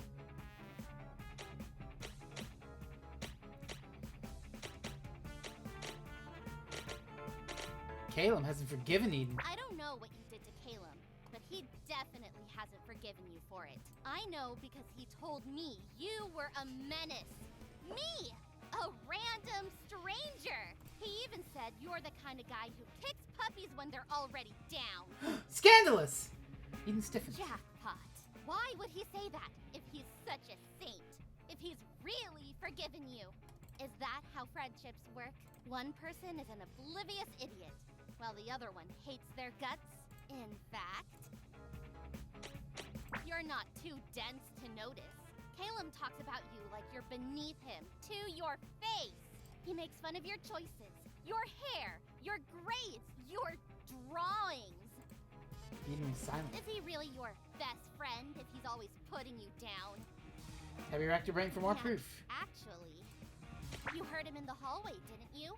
I know you did. He said your prototypes were comically hideous failures. What makes you think he's not laughing at you behind your back about the one you're wearing?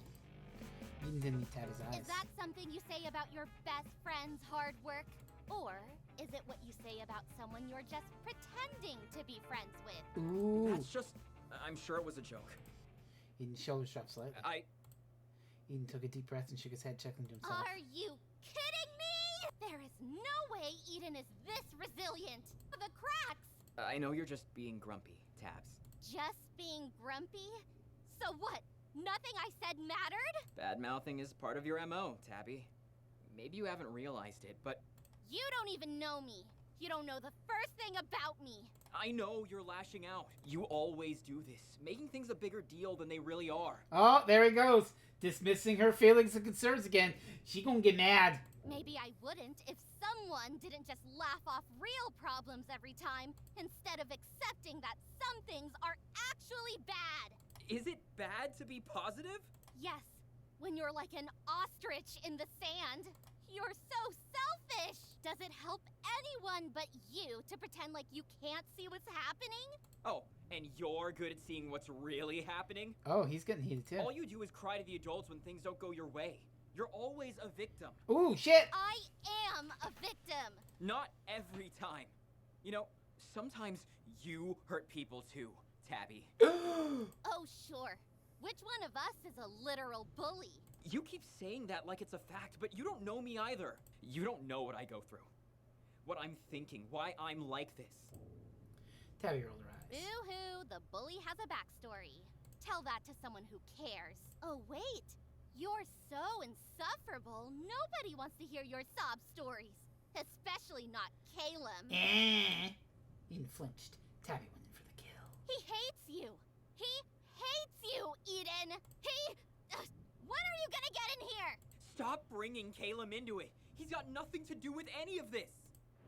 An impossible wind picked up, carrying with it the sharp scent of burnt sugar. The thick candlelight in the room glowed a deep blue as the figure materialized at the center of the pentagram. Eden did a double take. Caleb? He was dressed in an outfit Tabby had never seen before. A midnight blue ensemble with an imposing silhouette. Oh my god! He wasn't wearing his glasses. Caleb's frosty gaze swept across the room with startling clarity. Oh shit. What are you doing here? I thought you were sitting this one out. Unless... Did you get asked to be part of Madlock Mansion? That would be sick. Caleb stared imperiously. Also, nice costume. Did you get it custom made? It looks so professional. You should have told me you were gonna wear something too. Maybe we could have matched. Ask him, Eden. Ask him to tell you the truth. Caleb? Weird question, but, we're still... We are friends, right? Well, here he comes. Caleb smiles. Friends? Yeah, you and me. We're like best buds. No. Did you think we were? Damn! Eden stared at Caleb first in confusion to disbelief. What? Why would I be friends with someone I loathe? Ooh, shit. Eden let out a panic laugh. Are you messing with me? That was a joke, right? Caleb rolled his eyes. There's that suffocating positivity. Let me make it clear. Because it's impossible to get anything through your thick skull. We were never friends. And we never will be. That feels so good to say at last. Damn! Eden ran an agitated hand through his hair. What are you talking about? I thought you always stuck up for me. I went to bat for you. You owed it to me for being a thorn in my side for so long. Yeah, I mean, we're kind of, you know, psychologically destroying a man right now. Not the greatest feeling in the world. Caleb sighed dramatically. Oh, how I've suffered. Where is this coming from? Did I do something today or yesterday? Do you really think hatred like this warms overnight? No. You've worn people down for years and years with your relentless, insufferable personality. How lucky, or rather, unlucky I am that you never saw through my act. Caleb took a step closer to Eden. I've been waiting years for this moment. Finally! I can stop pretending to like being around you! Eden trembled, his hands balling in the column. So this whole time, I'm not a mind reader, Caleb. If I was hurting you, if you hated me, why didn't you just say something? You can't just hide this stuff from me and expect me to know what's going on? You have no one to blame but yourself for being disgustingly self-absorbed, insensitive, narcissistic. Ooh. Yeah! And I bet you would have forgotten even if he did tell you. Like you've conveniently forgotten everything else you've done. Eden whirled towards her in distress. How am I supposed to know what's going to hurt you for 10 plus years if you act like nothing's wrong? Maybe it was my bad to assume something that happened when we were kids wouldn't be important anymore. But as soon as you told me, I tried to be better. I'm trying to change. But you don't want change. Neither of you do. All you want is justification. A reason to feel righteous and lash out against anyone who irritates you. Neither of you care about anyone else, do you? The Scent of Magician's magic was clawing now. Even Tabby found it hard to think as she breathed in. What do I need to do now again? Oh, right. As Tabby rummaged around in her pockets, Eden started to laugh. It was a broken, unhinged sound, a far cry from his usual carefree attitude. Strength, get out here! Tabby whipped the duct tape, but Jesus! She clawed at the layers of tape, waiting to hear the faint jingling of bells. Wake up already! The layers peeled away one by one, becoming impossibly small, and then nothing. Uh-oh. I think Caleb fucked us over. Tabby's stomach dropped. Without strength power, she was in big trouble. Did he escape, or...? Tabby turned in horror towards Caleb's eyes, trained on Eden. You want to see self-absorbed. You want to see relentless. Uh-oh. Let me make up for lost time. As he spoke, Eden's goggles fogged with pink and orange hues obscuring his eyes. Oh! Awakened the beast!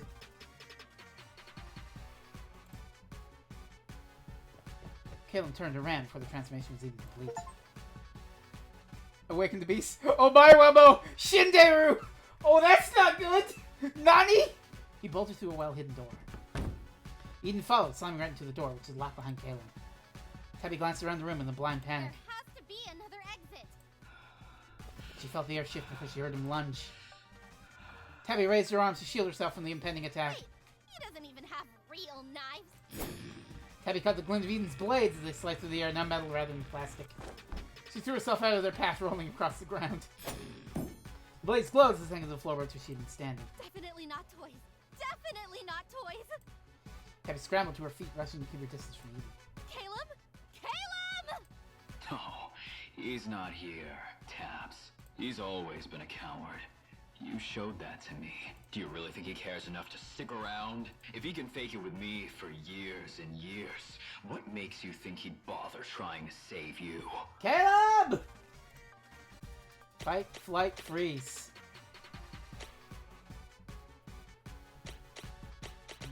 Yeah, we're gonna flight. Tabby knew that she needed to put as much distance between herself and Eden as possible. She darted out of the region and bolted back the way they'd come in. Hello, deadlines. The dense mist in the adjacent room made it hard to see, but it's heavy enough to hide in. Not really avoiding a ghostly prop, Tabby dove behind the fake room so it made herself as small as possible. There was no sign of Eden's glowing costume or knives throughout the strobe lights. Cocktail frustration bubbled up past her fear and adrenaline. Not again! Every time I want to do something, every time I try to do something about this guy, it goes wrong! Tabby felt like she was being unfairly punished for trying to be proactive for once in her life. It was just one big cruel lesson for the universe, one big kick when she was already down. I thought this would work, especially with teamwork. Tabby's stomach sank as she thought about Caleb. There's no way he just left me here to fend for myself, right? Sure he did. He's just trying to survive, crazy dagger murderer Eden. No, face the facts. He's a betraying shithead. Maybe he'll even rescue. Tabby couldn't finish that thought, the way he hadn't even looked at her. What did I think was gonna happen? Tabby put her head in her hands. Did I think I had friends? Even strength has abandoned me. Hot angry tears rolled off her face. I get it, okay? I suck so bad the universe wants me to die here. Will anyone even miss me? She imagined her parents crying over her corpse with her floating over them as a sad, dead specter. Her heart clenched. They're family. They don't count. And no one else will because... The bubbling thought that she had been suppressing finally surfaced in her mind. People were actually nice sometimes. And She pushed them away in each of those rare occasions. Even the not-so-rare interactions with Eden felt like a lost opportunity it's now. just what I deserve for being a horrible, mean, awful... Aw, self-reflection. Tabby tensed up, preparing to run, fight, bite a man if needed. Someone was coming. from where she couldn't tell, or perhaps they were already here. Love! Greetings, Miss Bones. My name is Lev, and I'm here to guide you on... Shut up! You want to get us killed? Flecks of glitter fell from Love's hands as Tabby shook her for emphasis. Unhappy at once, Tabitha! Only if you stop yelling! Tabby used her arm to smear the tears off her face without letting go of the pixie, shaking Love again in the process. Let me go! Tabby released the pixie. With a huff, Love dusted off her frilly dress. Regardless of your pity party, that's no way to treat a new friend. I'm here to guide you on your path to love, not violence. Of course, I don't mean romantic love. You must find that on your own, if you choose to seek it at all. I'm talking about self-love. You can only get along with others if you're at peace with yourself, Tabitha. To project light outwards, you must first seek it within yourself. Listen, that's real great and all. Can you get me out of here? Can you get me out of here? Whatever magic way you used to get here, can you go back that way and take me with you? Love waved dismissively, causing sparkles to fly from her fingertips. We have other things to worry about, I'm afraid. You seem to have gotten yourself into quite the pickle here. Yes, that's what I'm trying to say. Actually, you've been saying a lot of, woe is me, woe is me. No, I wasn't. She kind of was. Tabby peeked up from behind the tombstone, still no sign of Eden. Listen, you know what could bail me out of this awful situation? Self-affirming meditative exercises? Not Star! What? No! I'm talking about that candy! The stuff that gives me the cool super strength. For shame, Tabitha. More reckless power is not the cure for this predicament. I mean, to be fair, you don't have to use it offensively, you can use it defensively. You're far too good for these power-grubbing schemes. I fear you've let yourself be swayed to the dark side with your unstable emotions and deep, self-inflicted loneliness. Perhaps if you confided in someone, your emotional burden would seem less insurmountable. Love tapped her chin, though. I've got it! What about that Eden boy? The one with whom you share so many interests. Oh, the one who sort of been turned into a monster and has magic knives and is trying to stab me? Eden? I can't! He's gonna kill me! Yeah. I understand your apprehension, but he can't be that bad. No, you don't understand. He's literally a monster! Love's right eye twitched and her smile became strained. You must stop putting others down to raise yourself up. This stubbornness has gone on for long enough. This stubbornness? You've been here for like 2 seconds. Tabitha. You don't know anything about what I am. Or what he is, for that matter. Tabitha. He's a freak, love. Even when he's not like... Mind is cutting my head off and using it as a basketball. Tabitha! You listen to me, you little shit! Brilliant. You're never going to have any friends if you keep this up. And trust me, you need friends. Without a support system, you will remain sour and despicable until the end of time. Is that what you want, Tabitha? To never open yourself up to anything better in life? Because that's where you're headed! When the sounds that followed Love's outburst, Tabby's heart sank. She couldn't tell if it was because her patience was running out or if the pixie had actually struck a nerve. Tabby cleared her throat and pried Love's hands off of her hood. Well, you'll be able to fix it if I don't survive this! Tabby grabbed Love and flipped her upside down, shaking the pixie with vigor. A round piece of candy fell out from Love's skirt and onto the ground. Before it disappeared into the mist, Tabby dove for the candy, tossing Love aside in the process. Oh my god. It's magical girl time!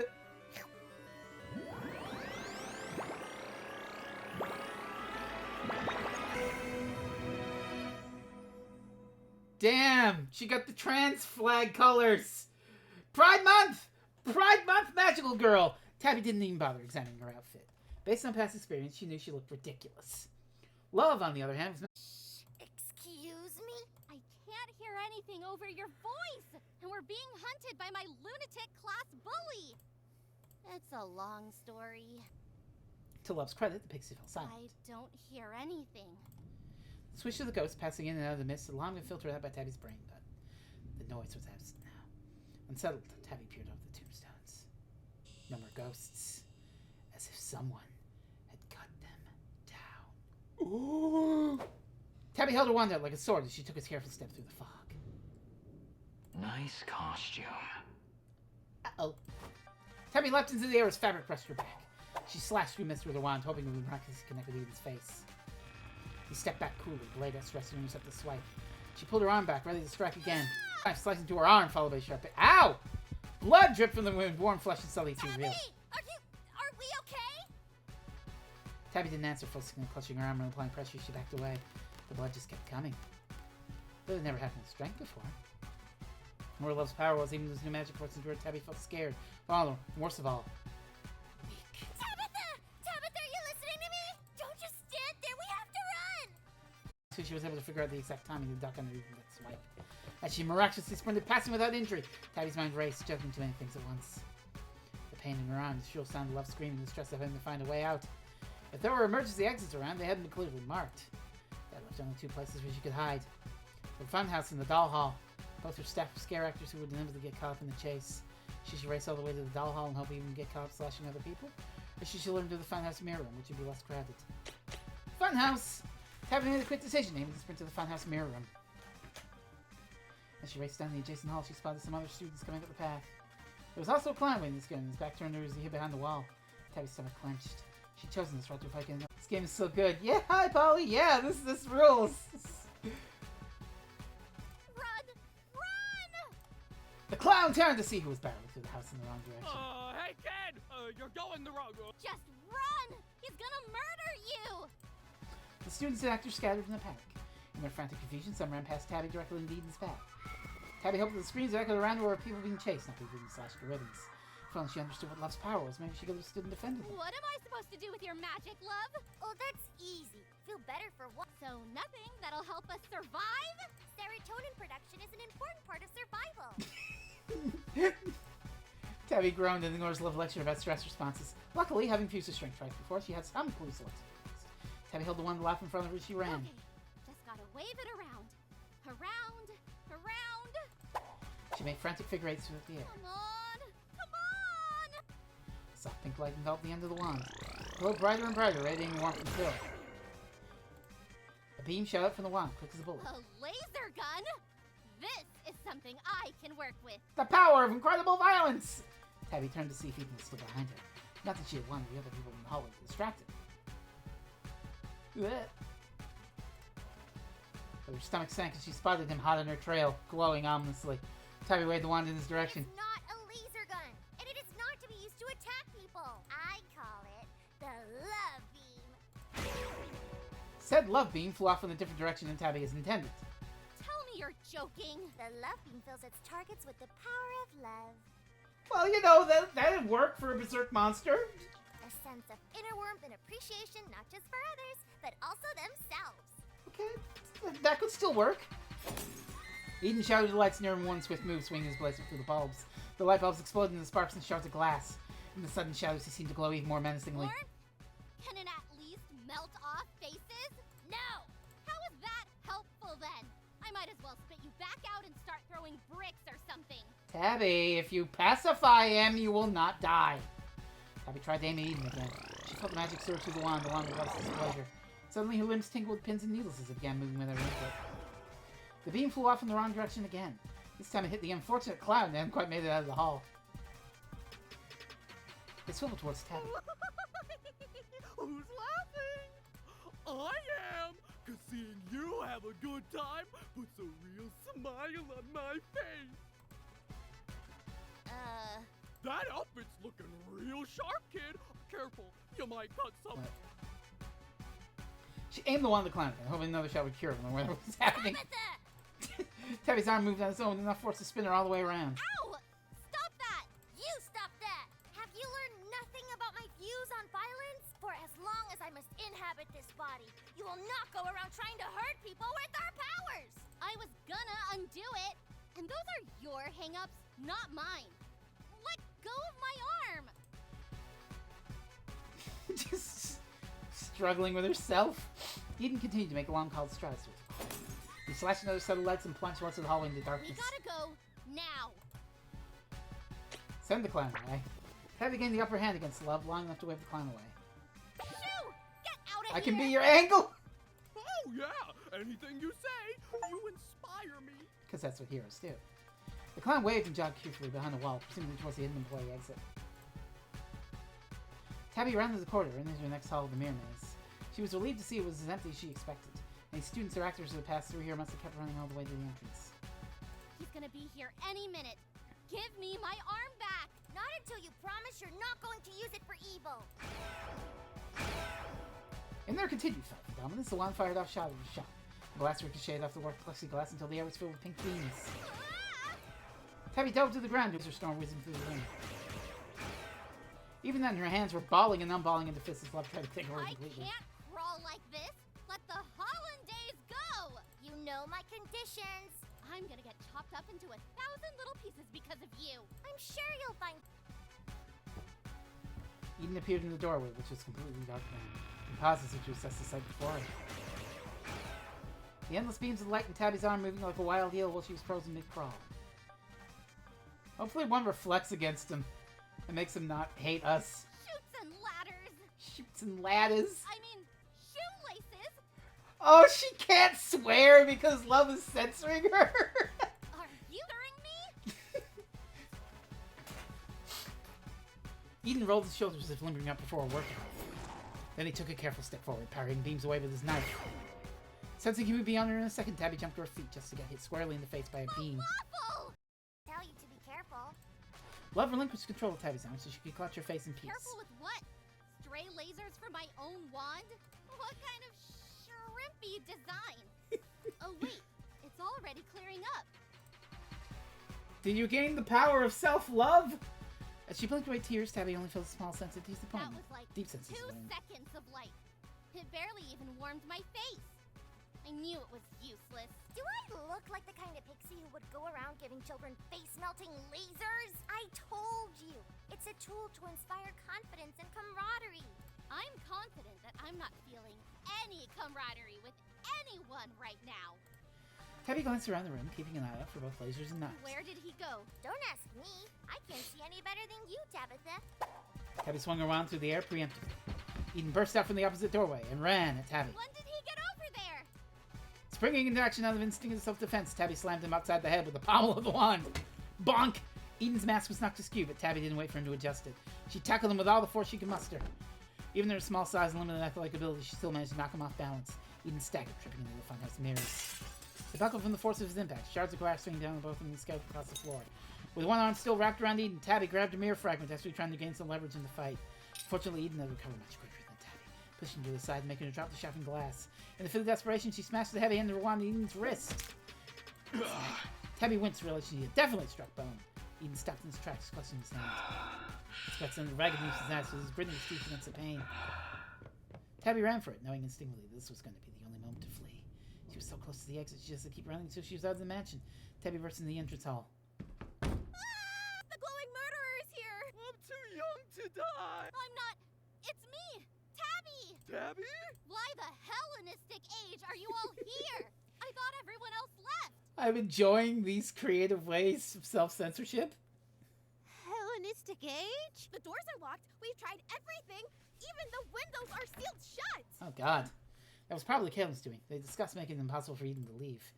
Tabby looked around at the sizable crowd of trapped students, her stomach flipped. One of the clowns told us someone was stabbing people and glowing. Ah! Sorry. Continue. Company policy states that we can't have our phones on us. Otherwise, we would have called the police. Some people already alternative exits, but they haven't come back yet. Oh, I really like the wind-up doll's accent. That's a cute voice. We banged on the door too, but none of the people outside even came to check. Honestly, that door isn't even supposed to be closed. Did you see the murderer? How did you escape? I didn't. She spotted the glow out of the corner of her eye. Tabby leapt out of the way just as Eden's blade soared through the doorway. There was nowhere else to run. This room was a dead end. Her dead end, and she didn't find any way to survive fast. Love! Love! We're gonna die! Love, tell me what to do! I've been saying it already. You have to open your heart to yourself first. What does that mean? Real steps only. Tabby fired off another beam at Eden, Let's start from there. causing her to hit one of her classmates instead. Oh, cool trick, Tabby. Do it again. Oh, you're so cool. The other students looked horrified at that sudden, inexplicable outburst. Tabby fired off another shot. Yet another deflected shot. Whoa! You go, Tabby! You can do it! The power of positive encouragement! This clearly wasn't working. Come on, love! What comes next? Exactly what they said. Repeat after me. I can do this. Self-affirmation. I can do this. You have to believe it. I can do this. The next beam flew faster, but Eden still managed to dodge the laser. Jonathan, with the beam hit instead of Plaza. Eden's blade cut right into him. Oh! It matters to me. Tabby tossed more props at Eden when she slashed away with All of these. you, keep away from the knives. You're so smart, Tabby. Why didn't I think of that? Next one. There are people that care about me and my worth. Remember, you have to mean it. That's too long. Eden rushed her. Tabby held the wand up and fired There blindly. are people that care about me and my worth. Remember, you have to mean it. That's right. We do care. We mean it. The beam shot out twice as fast and appeared twice as wide. I wish I could do that when I was your age. You're an inspiration. What's wrong with all of you? Last one. I'm getting better and better each day. I've got this. Eden slashed right through her good arm. Oh no! Tabby lashed out right back at him, managing to punch him in the gut. I've got this. Yeah, you do. Show that creep what you're made of. Go, Tabby! I know you can do it. Because I'm awesome. You're the best. I am the best. Yeah, Tabby! Tabby grabbed a broken board and smacked it over Eden's head! Eden staggered back, more in surprise than pain. Eden pounced on Tabby, pinning her to the ground. Boo. Leave Tabby alone. She doesn't deserve that. I don't deserve this. She managed to wiggle one arm out from under his weight. Eden raised his I knife. don't deserve this. Tabby gasped. It didn't work, but I felt it. Is this the end? All remaining adrenaline drained out of her, replaced by a strong sense of regret. Just when I was feeling proud of myself for once? Eden's whole body shook with laughter. Oh! Wow. Woo! He changed back! Real cool moves, Tabby. You were super fun to be around. The door to the haunted house smashed open, letting in the flood of blinding light. Firefighters and paramedics swarmed through the opening, followed by what looked like her entire 8th grade class. Tabby felt the magic leave her body before they got too close. Love clambered into Tabby's foot as soon as the transformation dissipated. Oh my god! Eden! Tabby! Are you alright? She was so brave. She saved us all. We've gotta tell everybody. It's that guy right there, officers. Tabby was super cool. I wish you'd all been there to see it. The police grabbed Eden, who didn't resist in the slightest. He's got knives too. The knives in question clattered to the ground as Eden was handcuffed. They were clearly just costume props. The police bagged the evidence up before allowing the paramedics to approach Eden and check for injuries. And all I got was this lousy photo. I live, bitch! Tabby couldn't believe it was all over. She sat in a state of shock, moving on to allow the paramedics access to her injuries. Tabby vaguely registered the voice of someone asking her if she could walk.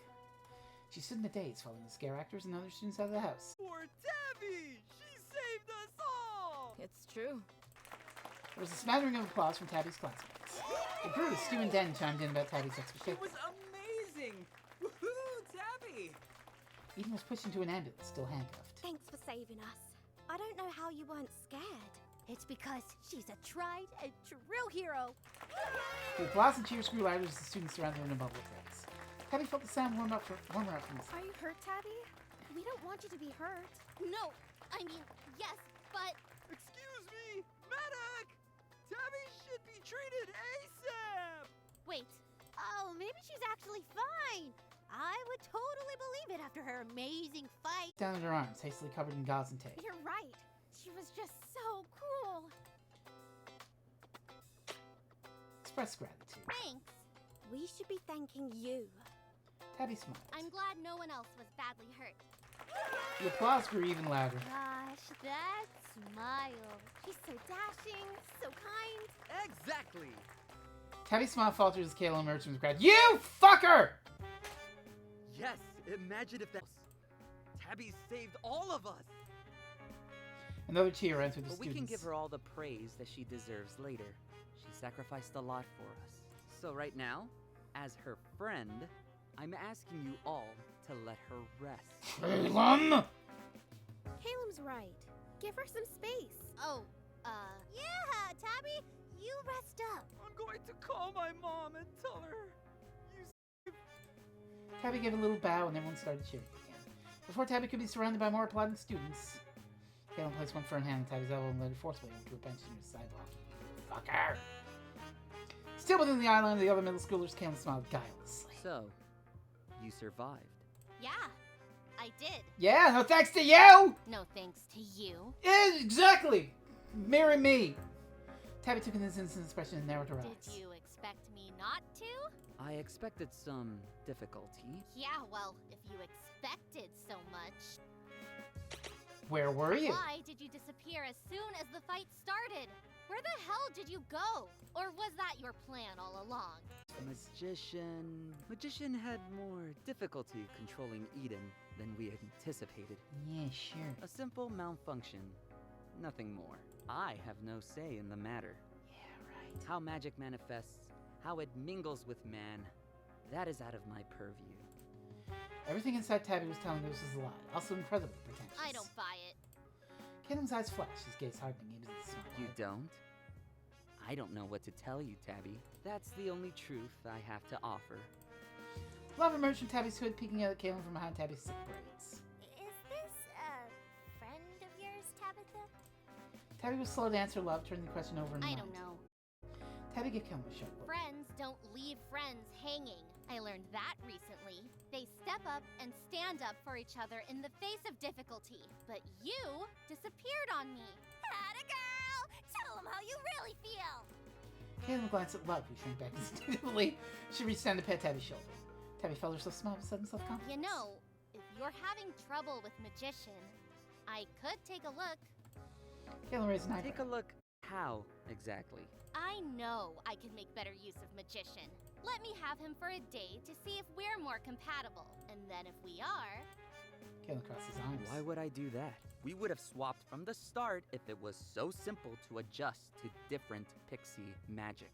You never know until you try. You said it yourself. Magic is weird and unpredictable. Look what happened to Turning Edith his own and gaslighting Mr. against Teacher. him.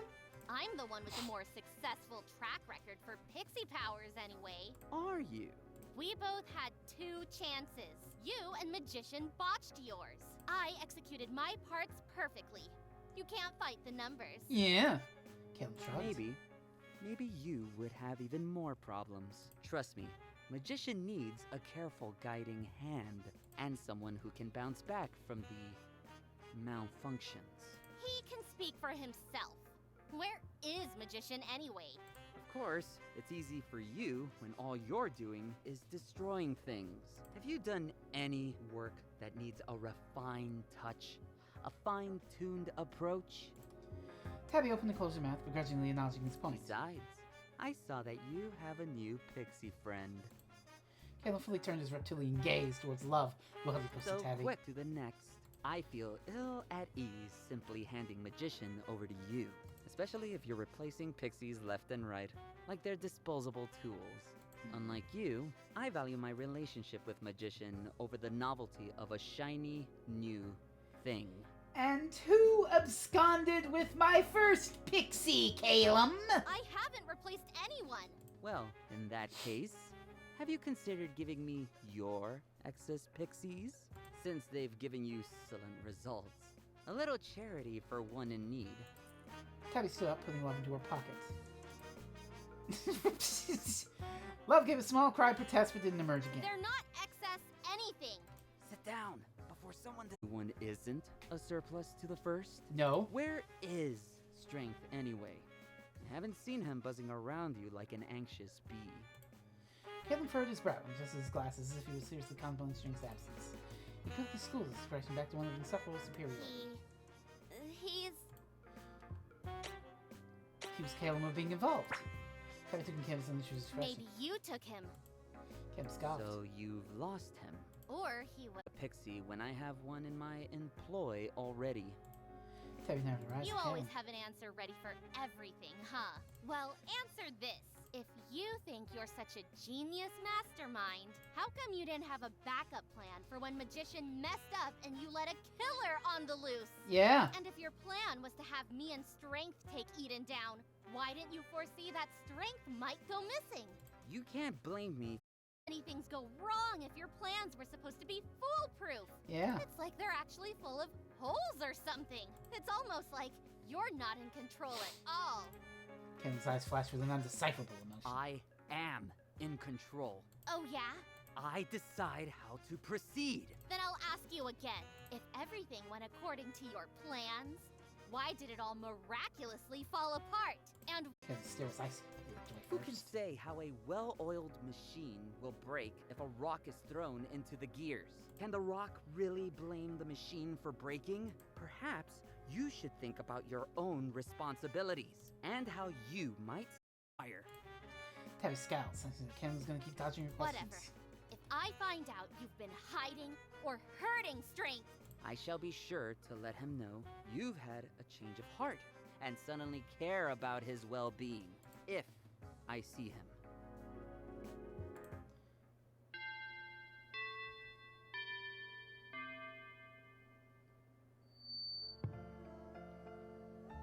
You're upset. Ooh. Did it need to be so destructive? The damage was far beyond what I intended. And what were your intentions if nobody saw him after all? If the scale was so small as to be undetectable? I just mean that only Eden needed to get caught red-handed. I couldn't care less if he was flattened under a falling beam in the process. This is a really fun visual novel. The whole group of students were hurt. I didn't mean for chaos and devastation at that scale. It was a necessary evil. Caleb looks a magician with equal parts suspicion and supplication. You keep saying that, but you won't explain further or tell me why we need to go this far. Tabby's endured our malfunctions twice in a row now, even if only the first was unintentional. And now we've resorted to underhanded poaching. Why did you act without consulting me? If you were going to kidnap... Trust me, Caleb. All of this is for your own good. Magician be the mastermind, The time will come when it will make sense. Caleb opens his locker and reaches inside. A sleepy mint-colored pixie took a step forward, raising one shaking hand towards Caleb's. Caleb, you're better than this. Caleb didn't respond. Magician frowned as the boy remained frozen, hand over his books. After a moment, Caleb stared down at both pixies inside the locker, clearly conflicted. Caleb, who was destined for this? But you. No one else will look out for your future. You must act decisively to secure the best path forward. That is the only way you will be happy, Caleb. Caleb clenches his jaw and grabs his notebooks, shoving them into his bag emotionlessly. Please! The locker closed with a decisive and final bang. Woo!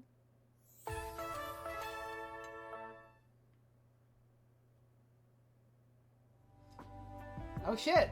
That's it! Look forward to Act 3, kids! They're making more, I guess. So, that was... This Magical Girl is a bitch! What a wonderful little visual novel. Holy shit. I really loved the character arc that Tabby went on. She... Worst, and then she gained a bit of self-reflection and empathy and kindness and love and... you know, she might have a redemption. And we have a teaser. You know, we'll definitely have to come back to this. We'll definitely have to come back to this when they release more of it. But, wow. We went on for a lot longer than I anticipated, but it's fine. It's fine. We were having a good time. We were having a good time. So, thank you very much for joining us for this. I don't know what we'll do next week, but we'll definitely keep this on our radar. Available on Steam for the low price of free. Oh, yeah, this is a free game. So, you should definitely try it and pick your own funny little options and routes and get those achievements. But, yeah. Looking forward to Act 3. Yes. So, we're gonna sign off and do our thing that was This Magical Girl is a Bitch. And thank you very much for watching. And if you're watching a highlight, thank you very much for watching that highlight. I hope you enjoy whatever it is you watch next.